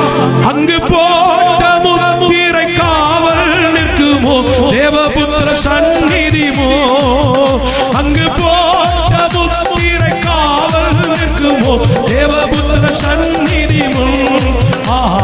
கீதம் கீதம் ஜய ஜய கீதம் கைகொட்டி பாடிடுவோ. கீதம் கீதம் ஜமா ரகதா ரகதே ரகதோ எல்லாரும் பரிபூர்ண இயேசுராஜன் உயிர் எழுந்தார். அல்லேலூயா ஜெயமென்று ஆர்ப்பரிப்போ. இயேசுராஜன் உயிர் எழுந்தார். அல்லேலூயா ஜெயமென்று ஆர்ப்பரிப்போ. வேண்டாம் வேண்டாம் அழுதிட வேண்டாம், ஓடி உரைத்திடுங்கள். வேண்டாம் வேண்டாம் அழுதிட வேண்டாம், ஓடி உரைத்திடுங்கள். நாம் கூடின மாமரை வீட்டனர்கல்ல உங்கள் கலிலேயாவுக்கு. நாம் கூடின மாமரை வீட்டனர்கல்ல உங்கள் கலிலேயாவுக்கு. ஆகீரோ நமோ லகதா ரகதே சுடமோ கத்புடோ பாடிடுவோ. கீதோ கீதோ ஜய ஜய கீதோ கைகொட்டி பாடிடுவோ. இயேசுராஜன் உயிர் தெழுந்தார். அல்லேலூயா ஜெயமென்று ஆர்ப்பரிப்போ. இயேசுராஜன் ஓ நமனகதர் ஜெயமென்று ஆர்ப்பரிப்போ. வாசல் நிலைகளை உயர்த்தி நடவுங்கள், வருகிற ஜெயவி உரமகரகதலோ. வாசல் நிலைகள் உயர்த்தி நடவுங்கள், வருகிற ஜெயவீர. நாம் வேற வாத்தியம் கைமணி கூறி எடுத்து முழங்கிடுவோ. நாம் வேற வாத்தியம் கைமணி கூறி எடுத்து முழங்கிடுவோ. கீதோ கீதோ ரக தன சதா ரக தன ரக எழுந்தார். கீதோ கீதோ ஜய ஜய கீதோ கைகொட்டி பாடிடுவோ.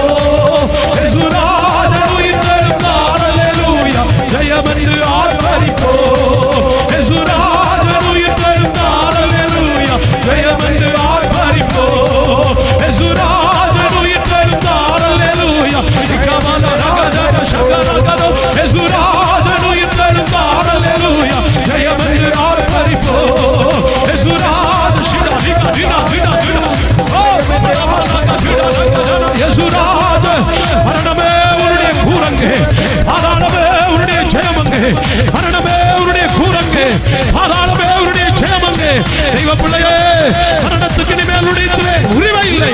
மரணத்தை ஜெயித்தவர் இதோ இந்த ராத்திரி எழுந்திருக்கிறார்.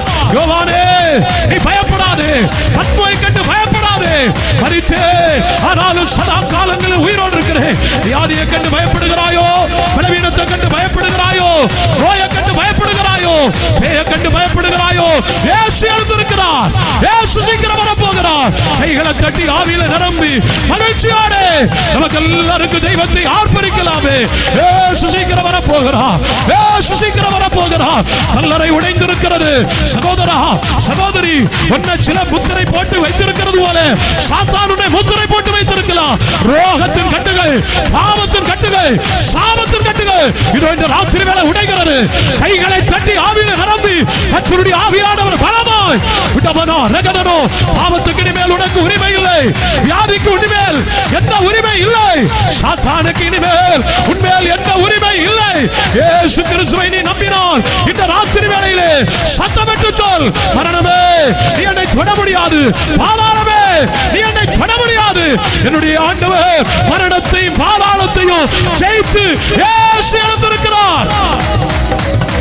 ஹல்லேலூயா, ஹல்லேலூயா, ஹல்லேலூயா, ஹல்லேலூயா, ஹல்லேலூயா, ஹல்லேலூயா, ஹல்லேலூயா, ஹல்லேலூயா, ஹல்லேலூயா, ஹல்லேலூயா.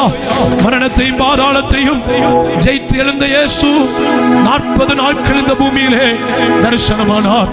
40 நாட்கள் வரையிலும் அப்போஸ்தலர்களுக்கு 1, 2, 3 இப்படி என்று பல தரிசனங்கள் கொடுத்தார்.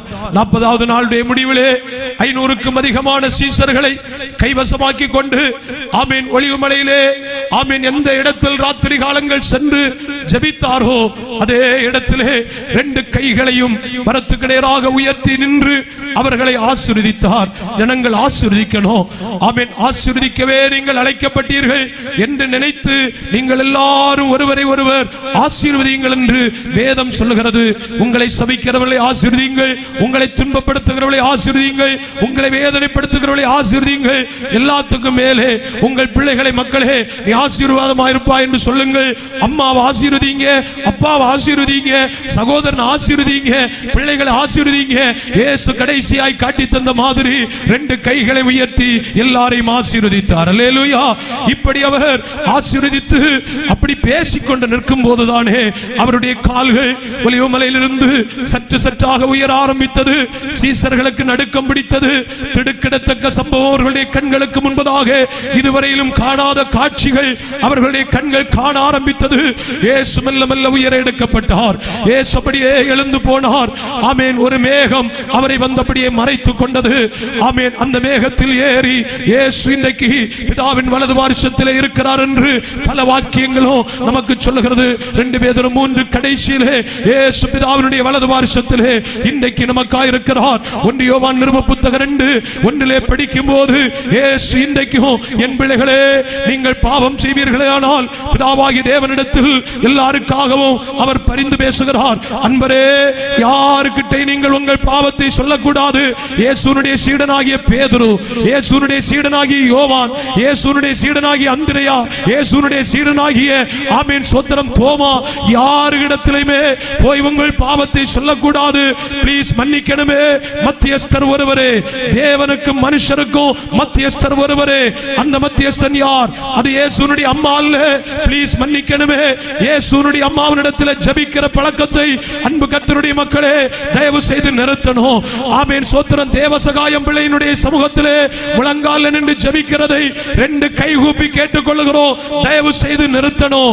ஆமீன். மரியாளிடத்தில் ஜெபிக்கிறதை தயவு செய்து நிறுத்தணும். பேதுருவிடத்தில் ஜெபிக்கிறதை தயவு செய்து நிறுத்தணும். எங்கள் அன்பு கர்த்தருடைய மக்களே, இந்த ராத்திரி வேளை வரையிலும் யாராகிலும் இது போன்ற தவறுகளை செய்து கொண்டிருந்தால் ஆமீன், தேவனுக்கு மனுஷனுக்கும் மத்தியஸ்தர் ஒருவரே. அது மார்பில் சாய்ந்து கிடக்கிற யோவானால் ஒருத்தனுடைய பாவ மன்னிப்புக்காக பிதாவினிடத்தில் பரிந்து பேச முடியாது. இந்த வேத புத்தகத்தில் ஒரு வாக்கியங்கள் நீங்கள் தெளிவு காண முடியாது. ஒரு மனிதன் இன்னொரு மனிதனுக்காக பாவ பிராயச்சித்தம் செய்து பாவ நிவர்த்தி செய்து அவனை பிதாவினுடைய சன்னிதானத்துக்கு கூட்டிக் கொண்டு போக முடியும் என்று வேதம் சொல்லவில்லை. சமயம் இருந்தால் வீட்டில் போய் படியுங்கள். படியுங்கள் 49ஆம் சங்கீதம். ஆமென். தன் சகோதரனுடைய அழிவை காணாமல் மீட்கும் பொருளை அவனுக்கு கொடுக்க கூடாதே. அதனாலே புண்ணிய ஸ்தலங்களுக்கு போய் ஆமென் அங்க இருக்கிற தேவாலயத்தையும் அங்க இருக்கிறதான சிலைகளையும் எல்லாம் பார்க்கிறதோ வேணும்னா போய் பாருங்க. ஆமென். காலத்தை பிரயோஜனப்படுத்தணும்னாக்க வசனம் சொல்லுகிறது. ஆனால் அங்கு போனால் பாவ மன்னிப்பு கிடைக்கும் என்று தயவு செய்து போகிறது. அங்க அல்ல இயேசு உங்களுக்காக ரத்தம் சிந்தினது, இடத்து வாயில் அல்ல ரத்தம் சிந்தினது. தயவு செய்து மன்னிக்கணுமே. என்னுடைய ஆண்டவருக்கு நம்முடைய சிரசு முடியொன்னு வேண்டாம், அதொன்னும் அவருக்கு தேவையில்லை. ஆமென். அங்க அல்ல போய் முழங்கால் படி போட வேண்டியது. விசுவாசத்தோடு கொல்கதா மேட்டிலே இயேசு எனக்காய் மரித்திருக்கிறார் என்று அவருக்கு முன்பதாக முழங்கால் படி போட்டால் இயேசு உங்கள் பாவத்துக்கு பரிகாரம் தருவார். இயேசு உங்களை விடுவிப்பார்.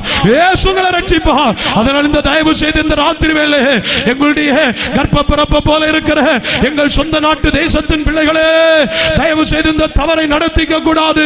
இயேசுவுடைய ஆமென் ரத்தம் தான் மனுஷனுக்கு பாவ நிவர்த்தி, மற்ற ஒருவராலும் ரட்சிப்பில்லை. அப்போஸ்தலர் 4:12 சொல்லுகிறது, வானத்துக்கு கீழே பூமிக்கு மேலே இயேசு என்ற நாமம் இல்லாமல் வேறு ஒருவராலும் மீட்பில்லை. இந்த ராத்திரி வேளையிலே உன்னை எங்களை காப்பாற்ற இயேசு கிறிஸ்துவினுடைய நாமம் தான் உயர்ந்து நிற்கிறது. Praise the Lord. Hallelujah. எனவே தெய்வ மக்களே, ஆமென். இப்படி வார்த்தை நிற்கும் போது 2 தூதர்கள் தோன்றினார்கள். தூதர்கள் வணக்கத்துக்குரியவர்கள் அல்ல. ஸ்தோத்திரம். அல்லேலூயா. அந்த தூதர்கள் வெண்ணுடை உடுத்தவர்களாய் தோன்றி ஆமென் அவர்கள் சீசரிடத்தில் சொன்னார்கள், சீக்கிரமா போய் எருசலேமில் காத்திருங்கள். என் பிதாவினால் உங்களுக்கு ஒரு வாக்குத்தத்தம் தரப்படும். அது என்னைக்கு நிறைவேறுமோ அது நிறைவேறுகிறது வரைக்கும் காத்திருங்கள். அதனால பேதுரு பிரசங்கம் பண்ணுவதற்கு தேவைப்பட்டது தெய்வ பலன். அந்திரேயா பிரசங்கம் பண்ண தேவைப்பட்டது இயேசுவினுடைய ஆவி. ஆமென். மரியாள் போன்றவர்கள் பிரசங்கம் பண்ண தேவைப்பட்டது இயேசுவின் ஆவி. இவர்கள் எல்லாரும் போய் காத்திருந்தார்கள். 10 நாட்கள் வரைக்கும் காத்திருந்து தெய்வ பலனை பெற்று ஊழியம் செய்தார்கள். சதா என்னை போல உங்களை போல சதா மனுஷர்களிடத்தில் இனி போய் நிற்க கூடாது. அன்றைக்கு அந்த தூதர்கள் வெண்வஸ்திரம் உடுத்தவர்களாய் வெளிப்பட்டார்கள். பின்ன ஏன் வெள்ளை வஸ்திரம் உடுக்கணும்? ஆமென். நீங்க மட்டும் தானே ஒயிட் அண்ட் ஒயிட் உடுக்கணும்? எங்களுக்கு ஒயிட் அண்ட் ஒயிட் இல்லாம ஆராதிக்கலாமே. நேற்றைக்கு வந்தவரும் சூழ்நிலையை பொறுத்து ஒரு வார்த்தை சொன்னார். ஆமென். சில இடங்கள் எல்லாம் இப்படி போகிறது நல்லது, எங்களுக்கு தெரியாது. ஆனால் பரலோகத்தில் வெள்ளை வஸ்திரம் இல்லாம போக முடியாது. பரலோகத்தில் இருக்கிற தூதர்களுக்கு யூனிஃபார்ம் வெண்வஸ்திரம் தான். ஆசாரியனுடைய உதடு அறிவை காக்க வேண்டும். அவனுடைய வாயிலே வேதத்தை தேடுவார்கள். ஏனென்றால் அவன் சேனைகளுடைய கர்த்தரின் தூதன். பரலோகத்தின் தூதனுக்கு யூனிஃபார்ம்னா பூலோகத்தின் தூதனுக்கும் வெண்வஸ்திரம் தான். அல்லேலூயா. பின்ன தூதனுக்கு வெண்வஸ்திரம்னா தூதனுடைய செய்தியை கேட்கிற எல்லாருக்கும் வெண்வஸ்திரம். அதனால கீபோர்டு வாசிக்கிறவர்களுக்கும் ஒயிட் அண்ட் ஒயிட் வேணும், பேட் அடிக்கிறவங்களுக்கும் ஒயிட் அண்ட் ஒயிட் வேணும், பிரசங்கம் பண்ணுகிறவர்களுக்கும் ஒயிட் அண்ட் ஒயிட் வேணும், பாட்டு பாடுகிறவர்களுக்கும் ஒயிட் அண்ட் ஒயிட் வேணும். ஆசாரிய பணிவிடை செய்கிறவனுக்கு வஸ்திரம் ஸ்பெஷலா கொடுக்கப்பட்டிருந்தது. கர்த்தர் உங்களை ஆசீர்வதிப்பார். சங்கடப்படாதீங்க. கர்த்தர் குரலிலே சொல்லும். அல்லேலூயா. அதனால ஞாயிற்றுக்கிழமைக்கு மட்டுமல்ல ஒயிட் அண்ட் ஒயிட், எப்போ வெண்வஸ்திரம். இது வேறொரு கட்டாயம் ஒண்ணும் இல்ல. நம்ம எல்லாரும் இந்த நார்ஜியத்துக்குரியவர்கள் அல்ல, பரலோகத்துக்குரியவர்கள். பரலோகத்துக்கு போகணும்னா இந்த உலகத்தில் ஆமென் இது ஹெவன்லி கவர்மெண்ட் டிபார்ட்மெண்ட்ல உள்ள பொறுப்பாகும். இந்த டிபார்ட்மெண்ட்ல இணைகிறவங்களுக்கு யூனிஃபார்ம் உண்டு. அதனால நல்ல யூனிஃபார்ம் வேணும். ஒரு அல்லேலூயா சொல்லும். அல்லேலூயா. ஆண்டவருக்கு மகிமை உண்டாகட்டும். வெண்வஸ்திரம் தரித்த தூதர்கள் அன்றைக்கு ஒரு நற்செய்தி சொன்னார்கள். நற்செய்தி அல்ல, தீர்க்க தரிசனம். ஏன்னா இன்றைக்கு நிறைவேறவில்லை இல்லையா? அதனால் அன்றைக்கு அவர்கள் சொன்னார்கள், கலிலேய மனுஷரே, நீங்கள் ஏன் வானத்தை அண்ணாந்து பார்த்துக் கொண்டிருக்கிறீர்கள்? ஆமென். உங்களிடத்திலிருந்து எடுத்துக்கொள்ளப்பட்ட இயேசுவானவர் எப்படி உங்கள் கண்களுக்கு மறைவாக எழுந்தருளி போனாரோ அப்படியே சீக்கிரம் வருவார். அப்போஸ்தலர் நடபடிகள் புத்தகம் அதனுடைய 1ஆம் அதிகாரம் அதனுடைய 11வது வசனம். கலிலேயராகிய மனுஷரே, ஏன் வானத்தை அண்ணாந்து பார்த்துக் கொண்டிருக்கிறீர்கள்? உங்களிடத்திலிருந்து வானத்திற்கு எடுத்துக்கொள்ளப்பட்ட இந்த இயேசுவானவர் எப்படி உங்கள் கண்களுக்கு முன்பாக வானத்திற்கு எழுந்தருளி போனாரோ அப்படியே மறுபடியும் வருவார். இன்று வரைக்கும் இது நடக்காதபடினால் இது தீர்க்க தரிசனம். வேத புத்தகத்தை 5ஆ பிரிச்சிருக்கிறாங்க, 3ஆ பிரிச்சிருக்கிறாங்க, 8ஆ பிரிச்சிருக்கிறாங்க. 3ஆய் பிரித்த பகுதியை சொல்லித் தருகிறேன். வேத புத்தகத்தில் 3இல் ஒரு பகுதி வரலாறு, வேத புத்தகத்தில் 1/3 மக்களிடத்தில் தேவன் நேரடியாய் பேசிய வார்த்தைகள். வேத புத்தகத்திலே 1/3 தீர்க்க தரிசனம். அதில் ஒரு தீர்க்க தரிசனமாகும் இயேசு கிறிஸ்துவினுடைய வருகை பற்றிய தீர்க்க தரிசனம். அன்றைக்கு இவர்கள் சொன்னார்கள், சீக்கிரமாக இயேசு வருவார். இந்த காரியத்தை தான் சில ஆண்டுகளுக்கு முன்பதாக சீசர்கள் ஆண்டவரிடத்தில் கேட்டார்கள், உம்முடைய வருகை எப்பொழுது இருக்கும்? உம்முடைய வருகைக்கு அடையாளம் என்ன? அதை குறித்து சொல்லித்தான் கொஞ்சம் அப்படி ஆமென் டைவர்ட் ஆகி போனதல்ல, போனது போல தோணும். நாங்கள் தெளிவாய் வசனத்தை தான் சொல்லிக் கொண்டிருக்கிறோம். அப்படி கேட்ட கேள்விக்கு இப்படி எப்படி எழுந்தருளி போனாரோ அப்படி வருவார் என்று சொல்லப்பட்ட இந்த தீர்க்க தரிசனத்தில் 2 பகுதிகள் இருக்கிறது. அதையாக்கும் இன்றைக்கு அநேகர் விளங்கிக் கொள்ள முடியாமல் ஆமென் இயேசு கிறிஸ்துவினுடைய இரத்தத்தால் யாதொரு தண்டனைக்கும் உட்படுத்தப்படாமல் மீட்டுக் கொள்ளப்பட்ட ஆண்டவருடைய பிள்ளைகள் மறுபடியுமாக ஆன்டி கிறிஸ்ட், எதிர் கிறிஸ்து, அந்தி கிறிஸ்து, கள்ள கிறிஸ்து, பரம துரோகி, பேலியாள், பிசாசின் மகன், கேட்டின் மகன், இப்படி என்றெல்லாம் அறியப்பட்டு தெய்வ மக்களை கொடூரமாய் தாக்குவதற்காக சீக்கிரமாய் வெளிப்படுகிற அவனுடைய ஆட்சி காலத்தில் இரத்தத்தால் மீட்கப்பட்ட மக்கள் இங்கே இருப்பார்கள். அதுக்கு பிறகுதான் இயேசு அவர்களை வந்து சேர்ப்பார் என்று சொல்லுகிற மகாபெரும் மண்டத்தனம் இன்றைக்கு உலகெங்கிலும் பிரசித்தமாய் பேசப்படுகிறது. இந்த ராத்திரி வேளையிலே அந்த மண்டர்களாக நீங்களும் இருக்கக்கூடாது, அந்த மண்டத்தனத்தில் நாம் யாரும் நடக்கவும் கூடாது என்பதை புரிந்து கொள்ள வேண்டுமே. ஆனால் இயேசு வருவார் என்கிற தீர்க்க தரிசனத்தை 2ஆய் பிரிக்க வேண்டும். ஏனென்றால் மற்ற வசனங்கள் எல்லாம் எல்லாமே நமக்கு சொல்லித் தருகிறது. அப்ப தூதர்கள் சொன்னது தப்போ? தப்பல்ல, தெளிவில்லை. இயேசு வருகிறது அவர்களுக்கு தெரியும். ஆனால் அவர் எப்ப வருவார், எப்படி வருவார், எந்த கட்டத்தில் வருவார் என்றெல்லாம் தேவ தூதர்களுக்கு தெய்வம் வெளிப்படுத்தல. அதனாலேயாக்கும் தூதனுக்கு முன்பதாக இனிமே முழங்கால் படி போடக்கூடாது. அல்லேலூயா. சந்தோஷமா ஒரு அல்லேலூயா சொல்லும். அல்லேலூயா. மகிழ்ச்சியோடு ஒரு அல்லேலூயா சொல்லும். அல்லேலூயா. அது பரலோகத்தில் இருக்கிற அந்த பரலோகத்தில் சிங்காசனத்துக்கு பக்கத்தில் போனாலும் இயேசு உலகத்திலிருந்து சொன்னார், பரலோகத்தில் தூதர்களும் அதை என்ன செய்யார்கள், அறியார்கள். அதனால தேவதூதர்களுக்கு முன்பதாக போய் முழங்கால் படி போடுகிற பருவாடியை தயவு செய்து நிறுத்தணும். மனுஷர்களுக்கு முன்பதாக போய் முழங்கால் போடுகிற பருவாடியை தயவு செய்து நிறுத்தணும்.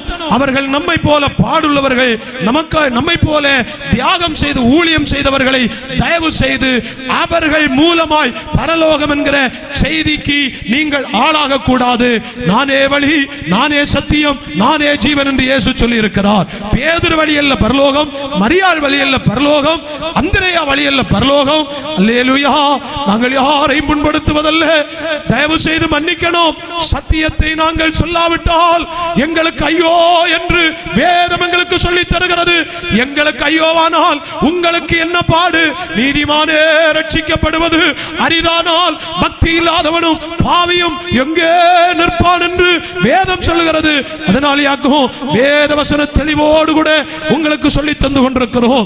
பாருங்கள் தேவனுடைய மக்களே, அப்படி அந்த தீர்க்க தரிசனத்தை 2 பகுதியாய் பிரிக்கலாம்.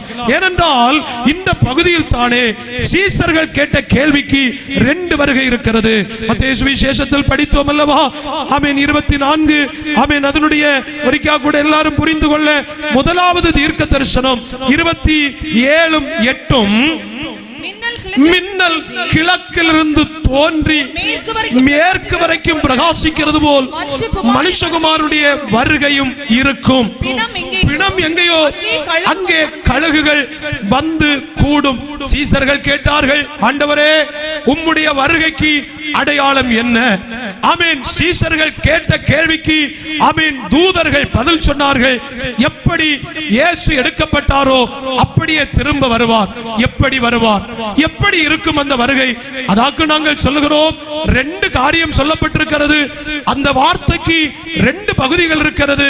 1வது பகுதி மின்னல் போல இருக்கும். சொல்லுங்க பாப்போம், சொல்லுங்க நல்ல சத்தமா சொல்லணும். எப்படி இருக்கும்?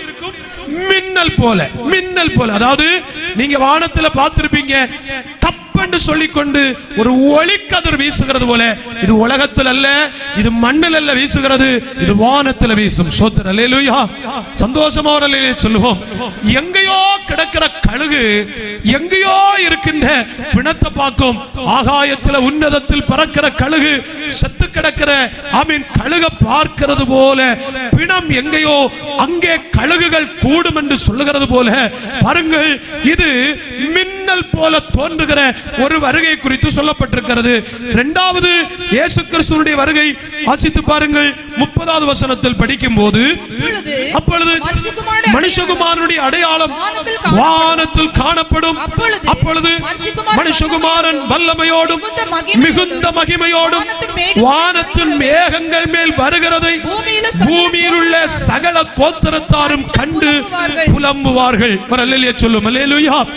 அதனால் இந்த ராத்திரி வேளையிலே சீசர்கள் கேட்டார்கள், ஆண்டவரே இவைகள் எப்பொழுது சம்பவிக்கும்? இவைகள் இந்த காணிக்கைகளால் அலங்கரிக்கப்பட்ட இந்த கற்களால் கட்டப்பட்ட இந்த ஆலயம் எல்லாம் இடிக்கப்படும் என்று சொன்னீரே, இவைகளுக்கு எப்பொழுது முடிவு? சொல்லி தந்துவிட்டோம். இயேசு கிறிஸ்து பிறந்து AD 70 முதற்கொண்டு 135 ஆமீன் காலகட்டங்களில் எல்லாம் தரிப்பணமாக்கப்பட்டது. இன்று வரைக்கும் கட்டவில்லை.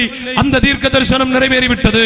இரண்டாவது அவர்களுடைய நியாயமான கேள்வி, ஒரு கேள்விதான், இரண்டாய் பிரித்திருக்கிறோம். இரண்டாவது கேட்டார்கள், அப்படியானால் நீர் எப்பொழுது வருவீர்? ஆண்டவர் சொன்னார், வருவேன், இதோ சீக்கிரமாய் வருவேன். ஆனால் நான் வரும் வேளையை ஒருவரும் என்ன செய்யார்கள் அறியார்கள் என்று சொன்ன அவர்களுக்கு விடை காணவும் எனக்கும் உங்களுக்கும் விடை கண்டு அவருடைய வருகைக்கு ஆயத்தமாகவும் ஆண்டவர் அழகாக பரிசுத்தவான்கள் கொண்டு ஆண்டவர் வார்த்தைகளை எழுதும் போது எழுதி வைத்தார். ஆண்டவர் உடனடியாக அவர்களுக்கு விடை சொன்னார். ஒன்றாவது அவர் சொன்னார், என்னுடைய வருகை எப்படி இருக்கும் என்று சொன்னால், முதலாவது நான் வருவேன், இனி சீக்கிரமாக. எப்படி வருவேன் என்று சொன்னால், எப்படி வருவேன்? ஒரு பதத்தை சொல்லி தந்தேன், மின்னல் போல. சொல்லுங்க பாப்பா, எப்படி வருவேன்? மின்னல் போல. இரண்டாவது சொன்னார், என்னுடைய வருகை கண் காண நான் வருவேன். சொல்லுங்க பாப்பா, எப்படி?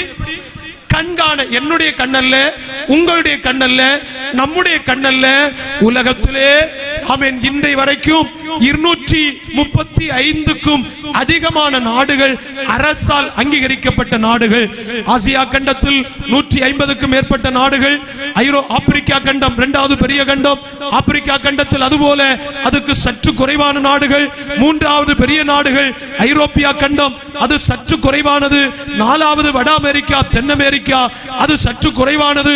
அஞ்சாவது ஆஸ்திரேலியா கண்டம், அது இன்னும் அதிக குறைவான. இப்படி ஒரு கண்டத்தில் அதிக நாடுகள் அடங்கிய இந்த உலகத்திலே வாழுகின்றதான ஆமென். நல்ல கவனிக்கணும் தேவனுடைய பிள்ளைகளே. அத்தனை ஆமென் உலகத்தில் இருக்கிற மக்களுக்கும் ஆமென் இஸ்ரவேல் மக்களை தவிர கோத்திரத்தார் என்று இன்று வரைக்கும் ஒரு நாட்டில் இருக்கிற மக்களுக்கும் இல்லவே இல்லை. அதனால் தயவு செய்து மத்திய ஆகாயத்தில் இயேசு வருவார் என்று சொல்லுகிறதை மறுக்கிற யாரெങ്കിലും ஊழியக்காரர்கள் பாவப்பட்ட நாங்கள் வசனத்தை கொண்டு சொல்லுகிறதை கேட்டு இனி ஆகிலும் ப்ளீஸ் எங்க ஜனத்தை நீங்க வஞ்சிக்க கூடிய உபதேசத்தை பண்ணக்கூடாது. இன்றோடு நீங்க நிறுத்திக் கொள்வது ஆமென் கர்த்தருடைய வார்த்தைக்கு அழகு என்பதை உங்களுக்கு சொல்லித் தருகின்றோம். கோத்திரத்தார் காண்பார்கள். ஆமென். இங்க மாரப்பாடியில் உள்ளவங்க காண்பாங்க இல்ல, ஆமென் கன்னியாகுமரியில் உள்ளவங்க காண்பாங்க இல்ல, தமிழ்நாட்டில் இருப்பாங்க காண்பாங்க இல்ல. பூமியின் கோத்திரத்தார் என்று அறியப்பட்ட கோத்திர பிதாக்கள் என்று அறியப்பட்டவர்கள் ஆமென் எபிரேயன் என்று சொல்லப்படுகிற ஒரு மனிதன் ஆபிரகாம். ஆபிரகாமை கர்த்தர் ஒரு தனி மனிதனா இருக்கும்போது அழைத்தார். அழைத்த மனிதனுக்கு ஆண்டவர் ஒரு வாக்குத்தத்தத்தை கொடுத்தார். பூமியிலே உன்னுடைய சந்ததிகளை ஆமென் நட்சத்திரங்களை எண்ணுவாயானால் எண்ணி முடிக்க முடியுமானால் உன்னுடைய சந்ததி இருக்கும். அதை வர்த்திக்க பண்ணுவதற்காக ஆபிரகாமுக்கு ஒரு குமாரனை கொடுத்தார், ஈசாக்கு. ஈசாக்குக்கு ஒரு பிள்ளை கொடுத்தார், 2 பேர், ஏசா, யாக்கோபு. யாக்கோபுக்கு ஆமென் பிள்ளைகளை கொடுத்தார், 13 பிள்ளைகள். அது ஒரு மகள் தீனாள். 12 பிள்ளைகளாக்கும் இஸ்ரவேல் கோத்திர பிதாக்கள். அதிலே சகோதரர்கள் யோசேப் என்று சொல்லுகிறவனை பொறாமை நிமித்தமாக எகிப்துக்கு அடிமையாய் விற்றார்கள். ஆமென். மோசே மலைக்கு மேலாக 40 நாள் உபவாசம் இருக்கும் போது வேண்டாத காரியத்தை செய்தார்கள். கன்றுக்குட்டியை உண்டாக்கினார்கள். விக்கிரக ஆராதனை அரிதே, விக்கிரக ஆராதனை செய்யறது கண்டு குட்டி அல்ல. இனி பின்ன எந்த குட்டிகளை உண்டாக்கி வச்சாலும், இயேசு என்கிற குட்டியை உண்டாக்கி வச்சாலும் பட்டய வெட்டுக்கு தப்ப முடியாது. நல்ல கவனிக்கணும். கன்று குட்டியை உண்டாக்கினார்கள். ஆண்டவர் சொன்னார், மோசேயே, எகிப்திலிருந்து நீ அழைத்து கொண்டு வந்த ஜனம் மிகவும் தங்களை கெடுத்து அருவருப்பான காரியத்தை செய்கிறாங்க. நீ என்கிட்ட இருந்து ஜெபம் பண்ணணும், உனக்கிட்ட நாம் பேசணும் என்பது ஆசைதான். நாட்கள் 40 ஆச்சு. இனி நீ எத்தனை நாள் இருந்தாலும் எனக்கு சந்தோஷம் தான். ஆனா இருக்க முடியாது. மோசே, சீக்கிரம் போ, உன்னுடைய ஜனங்கள் தங்களை கெடுத்தார்கள். மோசே இறங்கி வரும்போது கன்று குட்டிகளை உண்டாக்கி பயங்கர பெஸ்டிவல், பயங்கர ஆட்டம் பாட்டம். இன்றைக்கும் அப்படித்தான். இயேசு பிறந்தார், இயேசு பிறந்தார் என்று சொல்லிக்கொண்டு ஆமீன் பல கடைகளிலும் போய் மண்ணினால் பிசைந்த காளை குட்டிகளை வாங்கி, கன்று குட்டிகளை வாங்கி, ஆமீன் மரியாக்களை விலை கொடுத்து வாங்கி, யோசேப்புகளை விலை கொடுத்து வாங்கி, இயேசுக்களை விலை கொடுத்து வாங்கி, மண்ணினால் பிசைந்த விக்கிரகங்களை தெருக்களிலும் வீதிகளிலும் முனைகளிலும் வீடுகளிலும் பட்டணங்களிலும் ஆலயங்களிலும் பிரசங்க பீடங்களிலும் அலங்காரமாக்கும் போது சிந்திக்கணுமே. அன்றைக்கு பிரதான ஆசாரியர் என்று அறியப்பட்ட மோசே கண்டுகுட்டி செய்த போது ஜனங்கள் கிட்டத்தட்ட 3000 பேர் வெட்டுண்டு சாவதற்கு அது காரணமாய் இருந்துன்னா, நம்ம குடும்பம் அழிகிறதற்கு, நம்ம தேசம் அழிவதற்கு யோவானும் நீங்களும் காரணமாகிறது. தயவு செய்து வெறும் மண்ணு கொண்டு உண்டாக்கப்பட்ட யாதொன்றையும் தெய்வத்துக்கு ஒப்பாக நிறுத்துறதே, அவைகளை இப்படி எல்லாம் காட்டி நமஸ்கரிக்கிறதே, எங்களை மன்னிக்கணும். சத்தியத்தையும் அறிவீர்கள், சத்தியம் உங்களை விடுதலை ஆக்கும். Praise the Lord. Hallelujah. அன்றைக்கு கர்த்தர் பக்கமாய் நிற்கிறவன் யார் என்று சொன்னபோது ஆமென் லேவி பட்டயத்தை எடுத்துக்கொண்டு ஆமென் மோசே பக்கத்தில் வந்தார். ஆமென் யோசேப்பு வெளியாய் விற்கப்பட்டான். யாக்கோபுக்கு 12 ஆண் பிள்ளைகள் பிறந்ததில் 2 இப்பொழுது குறைந்தது. யோசேப்பும் லேவியும் மாற்றி வைக்கப்பட்டது. ஆமென் பஞ்சம் அதிகரித்த ஒரே ஒரு காரணத்தினால் எகிப்தில் ஆகாரம் உண்டு என்று சொல்லி 70 பேரோடு கூட யாக்கோபும் பிள்ளைகளும் குட்டிகளும் எல்லாருமாய் சேர்ந்து எகிப்துக்கு போனார்கள். யோசேப்பு 2 பிள்ளைகளோடு தகப்பனை வெல்கம் பண்ணினார், வந்தனம் செய்தார். தன்னுடைய வலது கையை மூத்த பிள்ளைக்கும் வலது கையை இடது பிள்ளையினுடைய தலையின் மேலும், இடது கையை மூத்த பிள்ளையினுடைய தலையிலும் கைமாறி வைத்து எப்ராயிம் மனாசே என்று சொல்லுகிறவர்களை யோசேப்புக்கு பதிலாகவும் லேவிக்கு பதிலாகவும் கோத்திர பிதாக்களாக எண்ணப்பட்டு கிட்டத்தட்ட இன்று வரைக்கும் உலகத்தில் 235க்கும் அல்லது 247 எல்லாம் நாடுகள் இருக்கிறது. அரசால் அங்கீகரிக்கப்படாத நாடுகளில் இருக்கப்படுகிற ஒரு நாடுகளில் கூட இந்த வேத புத்தகத்தில் கோத்திர பிதாக்கள் என்று சொல்லப்பட்டவர்கள் ஒருவரும் இல்லை என்பதை இந்த ராத்திரி மறக்க கூடாது. அல்லேலூயா. அதனாலேயாகும் என்னுடைய உங்களுடைய வருகையின் ஆயத்தம் மின்னல் போல மத்திய ஆகாயத்தில் இயேசு நின்று கொண்டு விழிக்கும் போது அங்கு அவரை சந்திக்க ஆயத்தப்படணும். அதை புரிந்து கொள்ள ஆண்டவர் சொன்னார், பிணம் எங்கேயோ அங்கே கழுகுகள் வந்து சேரும். என்ன இந்த பிணம்? பிணம் என்று சொன்னால் என்ன? 2000 வருஷத்துக்கு முன்பதாக எருசலேம் தெருவீதியிலே அடித்து நொறுக்கி கைகளிலும் கால்களிலும் ஆணிகளால் கடாவி நமக்காக மரித்தாரே நம்முடைய ஆண்டவராகிய இயேசு கிறிஸ்து. அல்லேலூயா. அவர் இன்றைக்கு எங்கே? அவர் இன்றைக்கு பிதாவின் வலது பாரிசத்திலே. அப்ப பிணம் எங்கேயோ அங்கே கழுகு வந்து கூடும். கழுகு என்றால் என்ன? கழுகு என்று சொன்னால் கர்த்தருக்கு காத்திருக்கிறவன். யார் இந்த கர்த்தருக்கு காத்திருக்கிறவன்? அதாக்கு நம்ம ஆமென் பாட்டு பாடி துதித்து ஸ்தோத்திரம் பண்ணி ஆராதித்து ஜெபித்து அல்லேலூயா சொல்லி ஆண்டாண்டுகளாக காலங்களாக காத்திருக்கிற ஒரு சபை உண்டு. அந்த நமக்காக மரித்த இயேசுவினிடத்திலே இந்த காத்திருக்கிற கழுகு கூட்டம் எல்லாம் கர்த்தருக்கு காத்திருக்கிறவனோ சட்டைகளை அடித்து கழுகுகளை போல உயரே எழும்புகிற காலம் சீக்கிரமாய் வந்திருக்கிறது. நம்ம பறக்க போகிறோம். 2 சட்டைகளை அடித்து இயேசுவினிடத்தில் போக போகிறோம். இயேசுவினிடத்தில் போக போகிறோம். மின்னல் அடித்துக் கொண்டே இருக்கிறது. சீக்கிரமாக இயேசு என்கிற மின்னல் அடிக்க போகிறது. இயேசு மத்திய ஆகாயத்தில் வர போகிறார். நாம் எல்லாரும் கர்த்தருக்கு காத்திருக்கிற ஒரு கழுகு கூட்டமானால் மத்திய ஆகாயத்தில் எடுக்கப்பட போகிறோம். உம்முடைய வருகையின் அடையாளம் என்ன? வருகையின் அடையாளம் என்னுடைய வருகை மின்னலை போல இருக்கும் என்று இயேசு சொல்லி தந்தார். ஆமென். கவனமா இருக்கணும். உலகத்தில் அல்ல, எந்த மேகத்தில் அவர் எழுந்தருளி போனாரோ அந்த மத்திய ஆகாயத்திலே சீக்கிரமாய் ஒரு மின்னல் அடிக்க போகிறது. இந்த மின்னலை யார் காண்பார்களோ அவர்கள் இங்கிருந்து நொடி நேரத்தில் பறந்து போவார்கள். அல்லேலூயா. அதனால காத்திருக்கணும். ஆராதனைக்கு வந்து போகிற பழக்கத்தை நிறுத்திட்டு ஆமென் கொஞ்ச நேரமாகலும் காத்திருந்து இயேசுவே வருகைக்கு போகணும், வருகைக்கு போகணும், வருகைக்கு போகணும்னு காத்திருக்கிற கூட்டம் உண்டுன்னா அந்த கூட்டம் பரலோகத்துக்கு எடுக்கப்படும். அல்லேலூயா. இது மத்தேயு சுவிசேஷத்தில் சொல்லப்பட்ட விசேஷம். ஆமென். ரெண்டு அடையாளத்தை சொன்னார். ஒன்னு பிணம் எங்கேயோ, ஆமென், ஒன்னு மின்னல் போல இருக்கும். Praise the Lord. ரெண்டு கழுகுகள் மத்திய ஆகாயத்திலே அவர் வரும்போது பிணம் எங்கேயோ அங்கே கழுகுகள் கூடுகிறது போல நமக்காய் மரித்தவர் எங்கேயோ அங்கே நாம் எல்லாரும் பறந்து போவோம். மூன்று, அவருடைய வருகையின் அடையாளத்தை இவ்வளமாக சொல்லி தந்தார். அடுத்து சொல்லி தருவேனா? ஆமென். ஆமென். ரோமர் நிருப புத்தகம் 11:25 ஒரு ரகசியம் சொல்லப்பட்டிருக்கிறது. அது புறஜாதியாருடைய நிறைவு. கண்காண இயேசு வருகின்ற வருகை அல்ல. புரிந்து கொள்ள வேண்டும், அறிந்து கொள்ள வேண்டும். புறஜாதியாருடைய நிறைவு சமயம் அல்ல, அதிகாரத்தை சொல்லி தருகின்றோம். ஆமென். 3, 1 தெசலோனிக்கர் 4:17 ஆகாயத்தில் மேகங்கள் மேல் அவரோடு கூட எடுத்துக் கொள்ளப்படுவோம். 5, ஆமென், சோத்திரங்கே சொல்லப்பட்டிருக்கிறது. வெளிப்படுத்தல் 3:3 திருடன் போல சீக்கிரமாக கர்த்தர் வருவார். திருடன் போல வருவேன், நான் வரும் வேளையை நீ என்ன செய்யாதிருப்பாய். ஒரு அல்லேலூயா சொல்லுவோம். கன்ஃபியூஸ் ஆக வேண்டாம். உம்முடைய வருகைக்கு அடையாளம் என்ன? ரெண்டா பிரிக்கலாம் வருகையை. அதாக்கு 3 வருகைன்னு சொல்லுகிறோம். முதல் வருகை பாவிகளை ரட்சிக்க வந்தார். இரண்டாம் வருகை எப்படி இருக்கும்? ஆண்டவரிடத்தில் சீஷர்கள் கேட்டார்கள், எப்படி இருக்கும்? ஆண்டவர் சொன்னார், மின்னல் போல இருக்கும். எப்படி இருக்கும்? பிணம் எங்கேயோ அங்கே கழுகுகள் கூடுகிறது போல இருக்கும். எப்படி இருக்கும்? அது புறஜாதியாருடைய நிறைவு. யார் இந்த புறஜாதியர்கள்? ஒன்றுக்குமே உதவாத நம்மைத்தான் சொல்லப்பட்டிருக்கிறது. காணியாட்சிக்கு தூரப்பட்டவர்கள், வாக்குத்தத்தத்துக்கு அந்நியர்கள், ஆமென், எந்த விதத்திலையும் தெய்வம் என்று சொல்வதற்கு தகுதியற்றவர்கள். அப்படி எல்லா நிலைகளிலும் தூரப்படுத்தப்பட்ட நமக்கென்று கர்த்தர் ஒரு குறிப்பிட்ட காலத்தை வைத்திருக்கிறார். நம்முடைய தொகை நிறைவேறி இருக்கிறது என்றாகும் எங்களுடைய கணிப்பு. ஏனென்றால் நிறைவேற்றப்பட்ட தொகை கூட நஷ்டமடைகிற காலம். அதனாலே புறஜாதிகளுடைய நிறைவு ஆமென் இந்த காலத்தில் தான் வரும் என்பதாகும் பரலோக சுவிசேஷ ஊழியர்களுடைய கணிப்புகள். வரலிலே சொல்லும். அல்லேலூயா. வருகைக்கு ஆயத்தமாகணும். 3, இயேசு பூமிக்கு வருகிறதல்ல, ஆமென், மத்திய ஆகாயத்தில் வருவார். மேகங்கள் மேல் அவரோடு கூட எடுத்துக் கொள்ளப்படுவோம் என்று வேதம் சொல்லித் தருகிறது. 4, இதோ நான் சீக்கிரமாய் வருவேன். என்னுடைய வருகை எப்படி இருக்கும்? திருடனை போல வருவேன். நான் வருகிறதை ஒருவனும் அறிய மாட்டான். யார் இந்த திருடர்கள்? ஏன் அப்படி வருகிறார்கள்?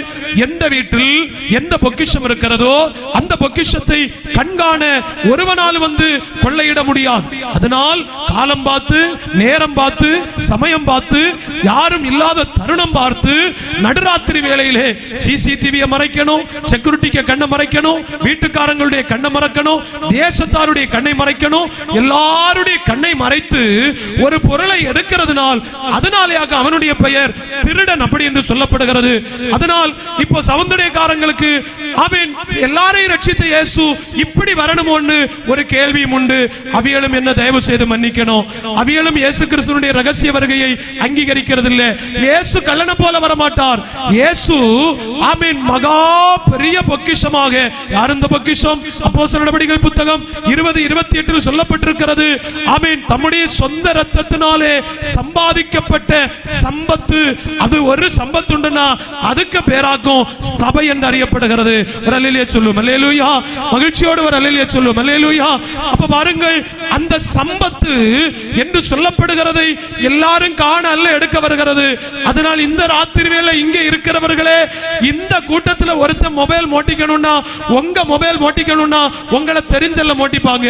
நீங்க தூங்கும் போது, நீங்க அசதியா இருக்கும் போது, நீங்க நிர்விசாரமா இருக்கும் போது, நீங்க உணர்வற்றவர்களா இருக்கும் போது, நல்ல எத்தனையோ பேர் சொல்லி இருக்கிறார், இருக்கிறாங்க. பாக்கெட்ல கிடந்த மொபைல காணல, ஆமீன். பஸ்ல போயிட்டு இருந்தேன், என் கையில கிடந்த மோதிரத்தை காணல, கழுத்துல கிடந்த செயினை காணல.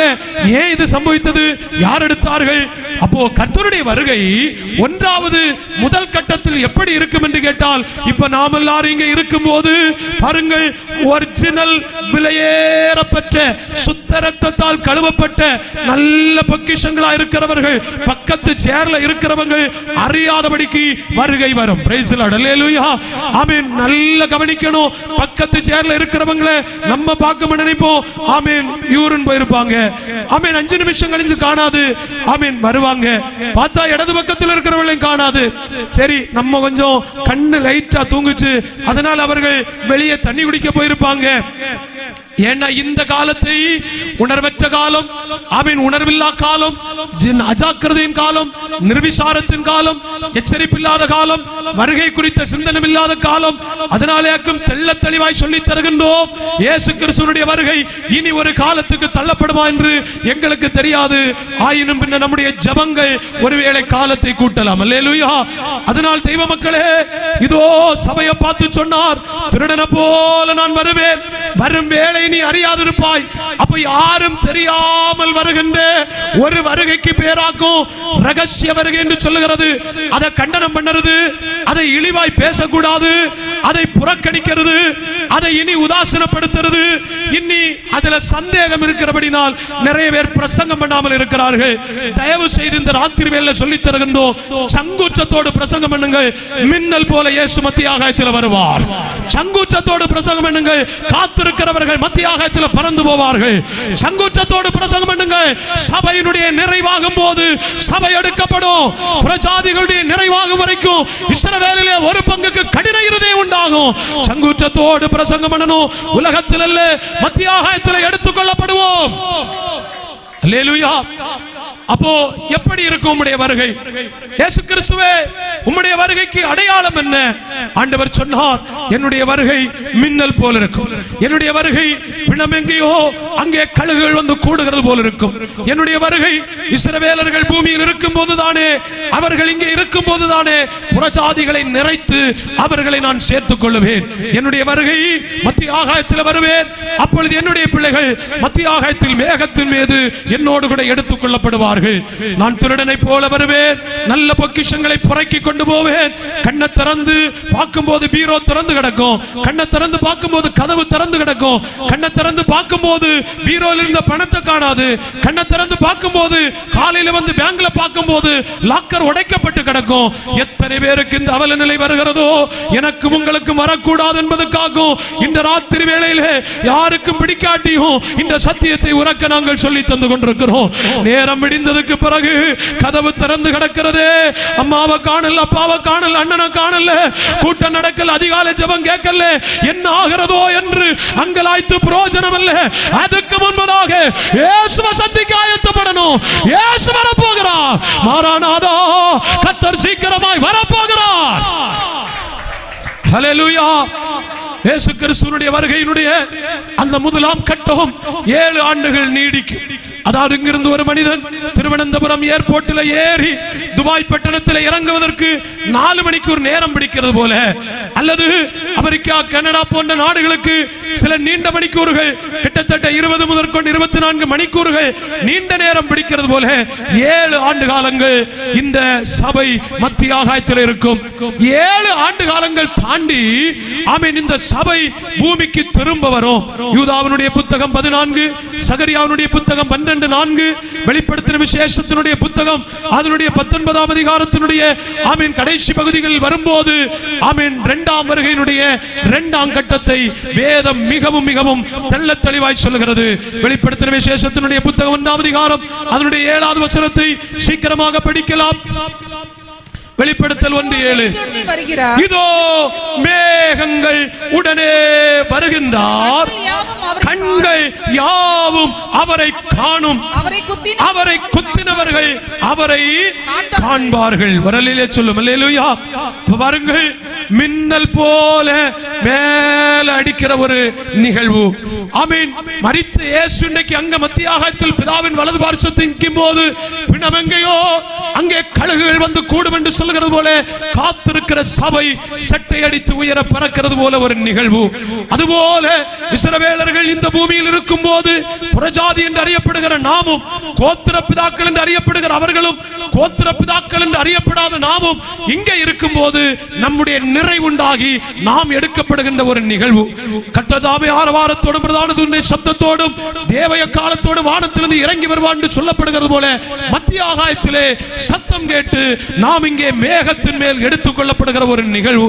யாருமே அறியாத, படுத்து கிடக்கிறவன் அறியாம, பக்கத்து பெட்டில கிடக்கிறவன் தெரியாம, பக்கத்துல பிரசங்கம் கேட்கிறவன் தெரியாம, பக்கத்து சேர்ல உட்கார்ந்து இருக்கிறவன் தெரியாம, திருடனை போல இருக்கிற பாக்கெட்ல இருக்கிற மொபைல் கூட்டம் முடிச்சு என்னடாச்சு என் மொபைலை காணோம் யார் எடுத்தது என்று தொட்டவர்கள் எடுத்துக் கொண்டு போகிறதை தெரியாமல் இருக்கிறது போல திருடனை போல வருகின்ற ஒரு நிகழ்வை குறித்து இயேசு சீசர்கள் கேட்ட கேள்விக்கு தெள்ள தெளிவாய் சொல்லிக் கொடுத்தார். அல்லேலூயா.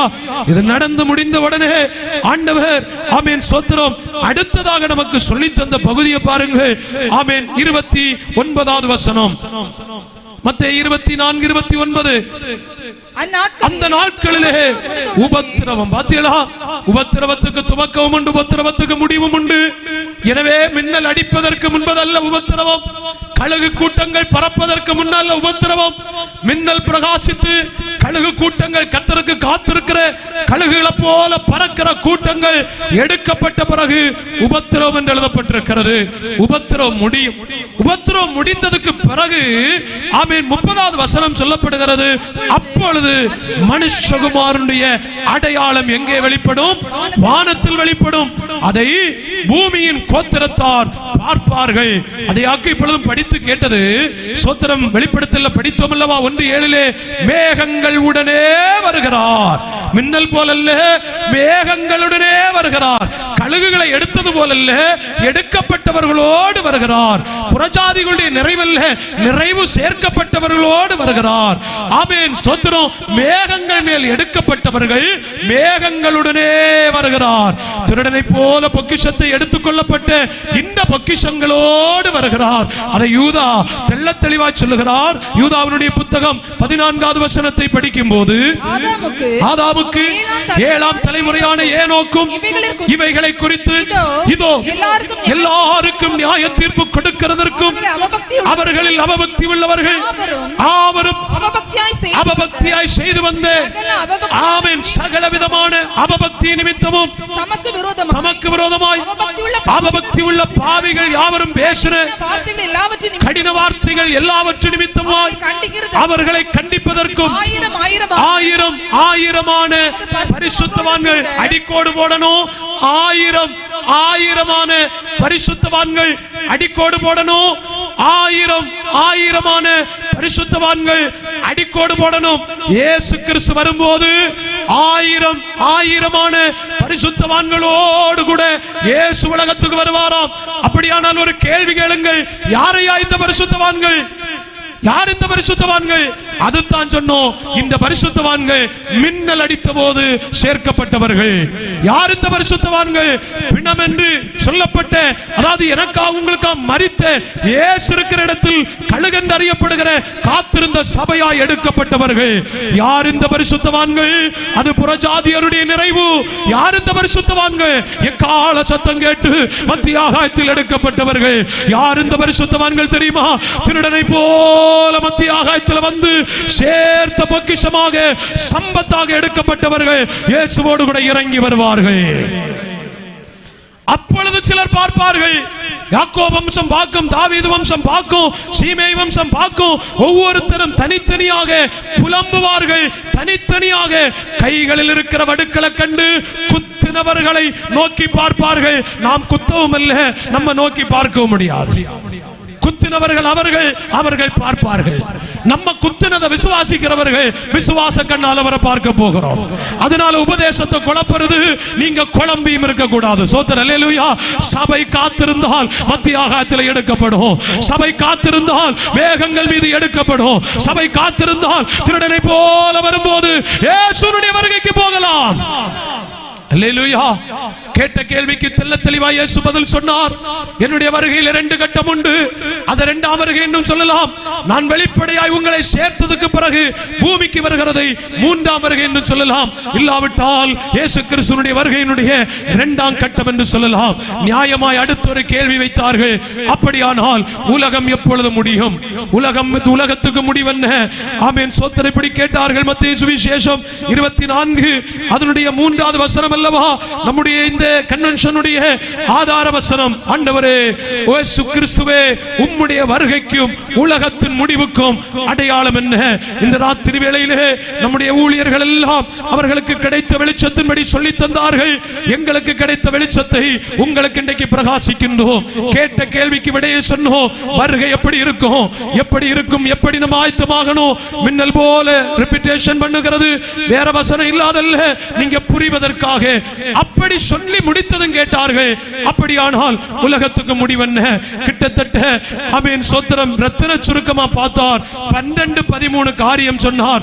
இந்த உலகத்துக்கு ஒரு அடையாளம் அல்லது முடிவு காலத்துக்கு அடையாளம் சிலதை சொன்னார். இந்த அடையாளத்தில் ஏறக்குறைய எல்லாம் இன்றைக்கு நடந்து கொண்டிருக்கிறது.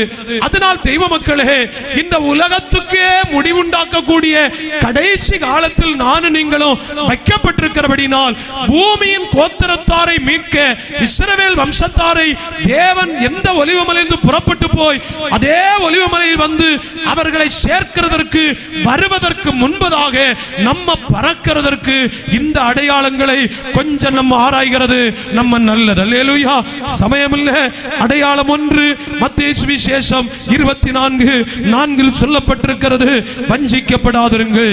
அடையாளம் 2 மத்தேயு சுவிசேஷம் 24:5 சொல்லப்பட்டிருக்கிறது, ஆமென், கள்ள கிறிஸ்துக்கள் எழும்புவார்கள் என்று சொல்லப்பட்டிருக்கிறது. அடையாளம் 3 6வது வசனத்தில் யுத்தத்தின் செய்தி கேள்விப்பட்டு கொண்டே இருக்கிறது காத்திலே. அடையாளம் 5 7வது வசனத்தில் சொல்லப்பட்டிருக்கிறது, ஜனத்துக்கு விரோதமாய் ஜனமும் ராஜ்யத்துக்கு விரோதமாய் ராஜ்யம், பஞ்சங்கள், கொள்ளை நோய்கள், பூமி எதிர்ச்சிகள், இவைகள் எல்லாமே எழும்பும். அடையாளம் 6 9வது வசனத்தில் சொல்லப்பட்டிருக்கிறது, ஆமென், என்னுடைய பிள்ளைகளாகிய உங்களை என்னுடைய நாமத்து நிமித்தம் பிடித்து அடிப்பார்கள், உபத்திரவப்படுத்துவார்கள், நீங்கள் எல்லாரும் பகைக்கப்படுவீர்கள். ஆமென். இதெல்லாம் எக்ஸ்பிளனேஷன் பண்ண வேண்டியவைகளே. அதனால் யாரும் யாரையும் பகைக்கிறார்களே, மனம் திரும்பினா பகைப்பாங்களே, ஞானஸ்நானம் எடுத்தா பகைப்பாங்களே, பரிசுத்தமா வாழ்ந்தா பகைப்பாங்களே, வேறுபட்டா பகைப்பாங்களே என்றெல்லாம் வருத்தப்படாதீங்க. இது உலகத்தின் முடிவினுடைய அடையாளம் என்பதை சொல்லுகிறோம். எல்லாம் விளக்கி சொல்லணும். அவன் 2 நாள் உங்களை காலதாமதப்படுத்தணும். இன்னைக்கு உங்களை 9 மணிக்கு விட வேண்டும் என்பதாக எங்களுடைய விருப்பம்.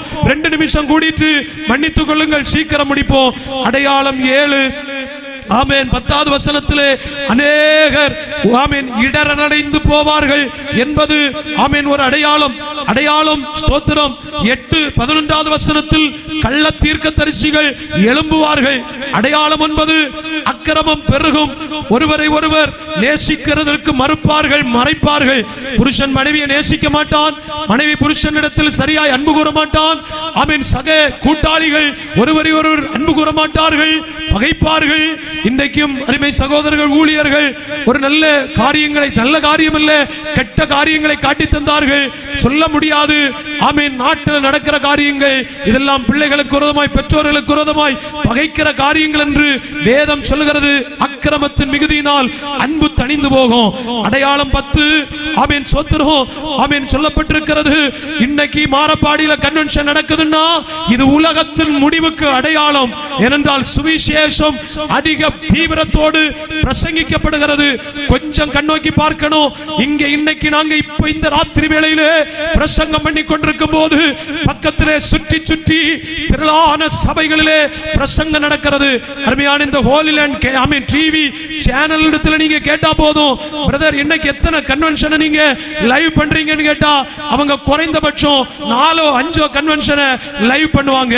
இன்னும் எத்தனையோ பேர் ஆமீன் சோத்திரம் சுவிசேஷம் அறிவித்துக் கொண்டிருக்கிறார்கள். உலகத்தின் முடிவுக்கு ஒரு அடையாளம் தீவிரமாக சுவிசேஷம் அறிவிக்கப்படுதல் என்பது வேதம் சொல்லி தந்திருக்கிறது. இது எழுத்தின்படியான அர்த்தத்திலே சற்று வித்தியாசம் உண்டு. ஏதாவது டவுட் உண்டங்கி ஆமீன் எங்களிடத்தில் நீங்கள் அணுகி கேட்டா போதும். நாங்கள் சொல்லுகிற இந்த காரியத்துக்கு ஆமீன் உபத்திரவ காலத்தின் சம்பந்தப்பட்ட சில காரியங்கள் அங்க உண்டு. ஆமீன் உலகத்தின் முடிவில் ஆமீன் இதெல்லாம் நடக்கும் என்பதில் எந்த மாற்றமும் இல்லை. அதனால் தைரியத்தோடு சொல்லி தந்து கொண்டிருக்கிறோம். அடையாளம் ஆமீன் சோத்திரம் 10-14வது வசனத்தில் படிக்கும் போது ஆமீன் சோத்திரம் இப்பதானே சொன்னோம் இல்லையா? 10 ஆமீன் 14வது வசனத்தில் தீவிரமான சுவிசேஷம். அடையாளம் 11 பாழாக்கிற அருவருப்பு பரிசுத்த சமூகத்தில் நிற்கும். ஆமீன் இது உபத்திரவ காலத்தை இரண்டாய் பிரித்திருக்கிறார்கள். 3.5 ஆண்டு கால உபத்திரவம், 3.5 ஆண்டு காலம் மகா உபத்திரவ காலம். அந்தி கிறிஸ்து என்று சொல்லுகிறவன் இதே ஸ்தோத்திரம் இனிமேல் நாம் எடுக்கப்பட்டதுக்கு பிறகு கட்டப்படுகிறதான எருசலேம் தேவாலயத்தில் அவன் தான் தேவன் போல இருந்து தன்னை தான் உயர்த்தி அருவருப்பான பாழாக்கிற ஆமீன் ரூபத்தை அங்கே கொண்டு வருவான் என்று எழுத்தின்படியாய் சொல்லப்பட்டிருக்கிறது. ஆவிக்குரிய அர்த்தத்திலே பிரசங்க பீடங்கள், போஜன பீடங்களில் ஆமீன் ஸ்தோத்திரம் நல்ல பரிசுத்த பீடங்கள் போஜன ஆமீன் போஜனங்களின் வாந்திகளால் நிறையப்பட்டிருக்கிறது என்று, அசுத்தத்தால் நிறையப்பட்டிருக்கிறது என்று சொல்லப்பட்டிருக்கிறது. குறுந்தாடி வச்சவே, கொருவ மீச வச்சவே, முடி வளர்த்தினவே, ஆமீன் தாறுமாறா ஆமீன் நடக்கிறவே, ஆமீன் சோத்திரம் கெட்ட வார்த்தை பேசுறவே, வம்பு பண்ணுகிறவே, ஒழுங்காம் ஆமீன் சோத்திரம் ஆமீன் ஜீவிதத்தில் பரிசுத்தம் இல்லாதவன் யாரும் எவரும் பிரசங்க பீடத்தில் துணிந்து ஏறுகிற காலம் அருவருப்பு இங்க வருகிறது.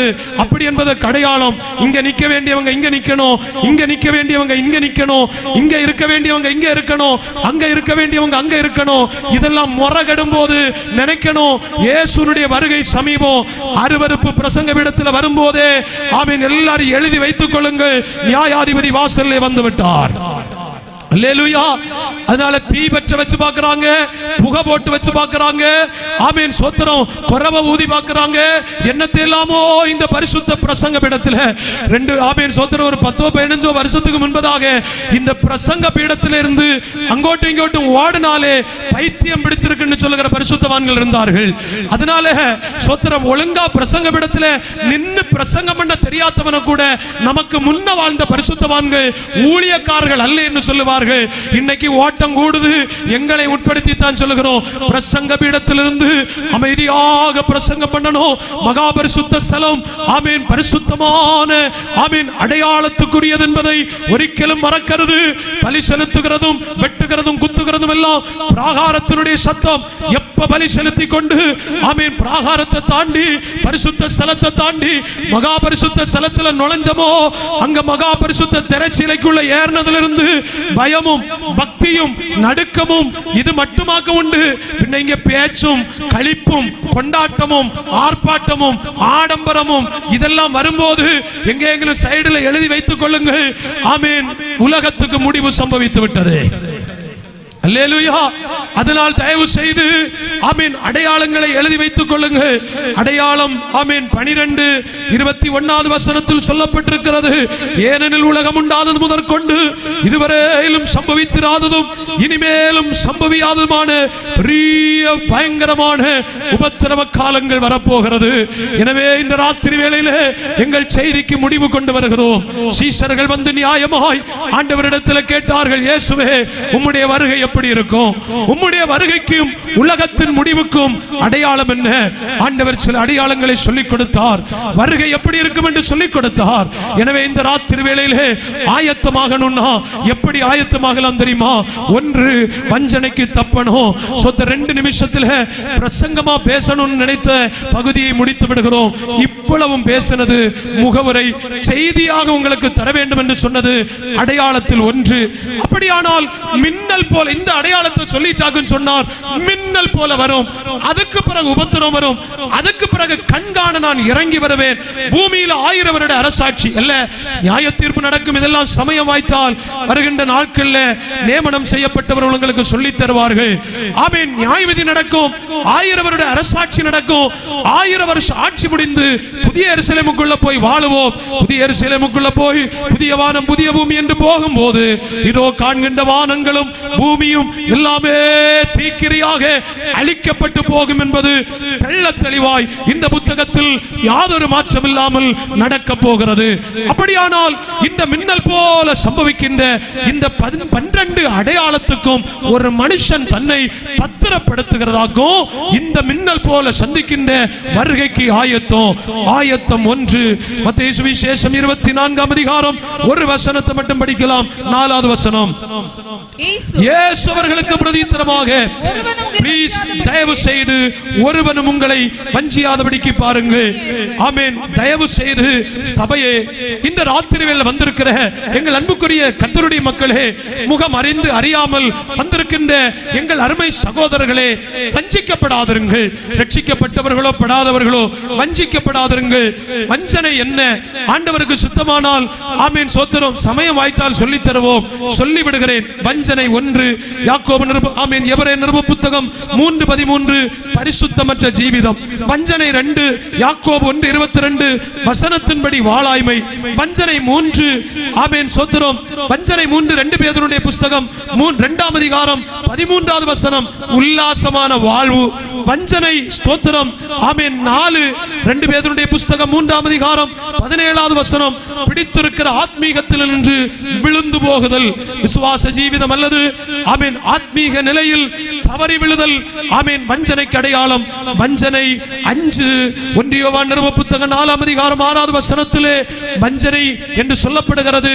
அசுத்த ஆவியினால் அல்லது உலகத்தில் இன்றைக்கு கிரியை நடப்பிக்கிற ஆமென் எதிர்கிறிஸ்துவனுடைய ஆவியினுடைய ஆமென் பிடித்தல், எதிர்கிறிஸ்துவால் பிடிக்கப்படுகிறது.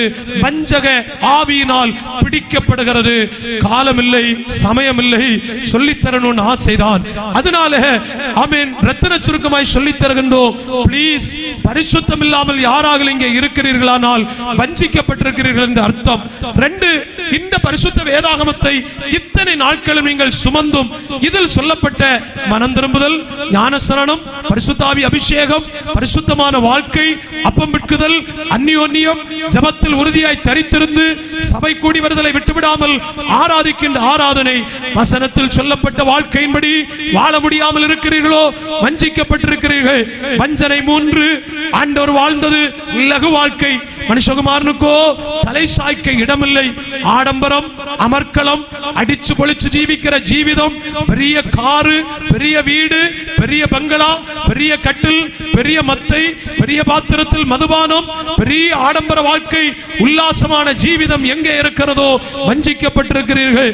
ஆமென். வஞ்சனை 3 உறுதியிலிருந்து விழுவது, நிற்கிற நிலையிலிருந்து ஆத்மீகத்தை காத்துக்கொள்ள முடியாமல் ஜெபிக்க முடியல, பைபிள் படிக்க முடியல, ஆமென் வேதத்தின்படி வாழ முடியல, கரெக்ட் ஆராதனை அட்டெண்ட் பண்ண முடியல, ஆவிக்குரிய வாழ்க்கையை கட்டி பாதுகாக்க கொள்ள முடியவில்லை என்று யாராக இருந்தால் வஞ்சிக்கப்பட்டிருக்கிறீர்கள். வஞ்சனை 5 எதிர்கிறிஸ்துவனுடைய ஆவி, அக்கிரமத்தின் ரகசியம். அவர்கள் உலகத்துக்குரியதை போதிக்கிறார்கள். உலகம் அவர்களுக்கு செவி கொடுக்கிறது. சதா பரலோகத்தின் கவனம் இல்லாமல் உலகத்துக்கு ஏற்ற பிரசங்கத்தை மட்டும் கேட்க வேண்டும் என்கிற பிரசங்கங்களும் காதுகளும் வஞ்சிக்கப்பட்டிருக்கிறீர்கள். அல்லது சபை வஞ்சிக்கப்பட்டிருக்கிறது. இயேசு சொன்னார், நான் வரும்போது இப்படித்தான் வருவேன். முதலாவது மின்னல் போல வருவேன், இரண்டாவது உங்களை சேர்த்த உங்களை எல்லாருடைய கண்காண பூமியிலே கூட்டிக் கொண்டு வருவேன்.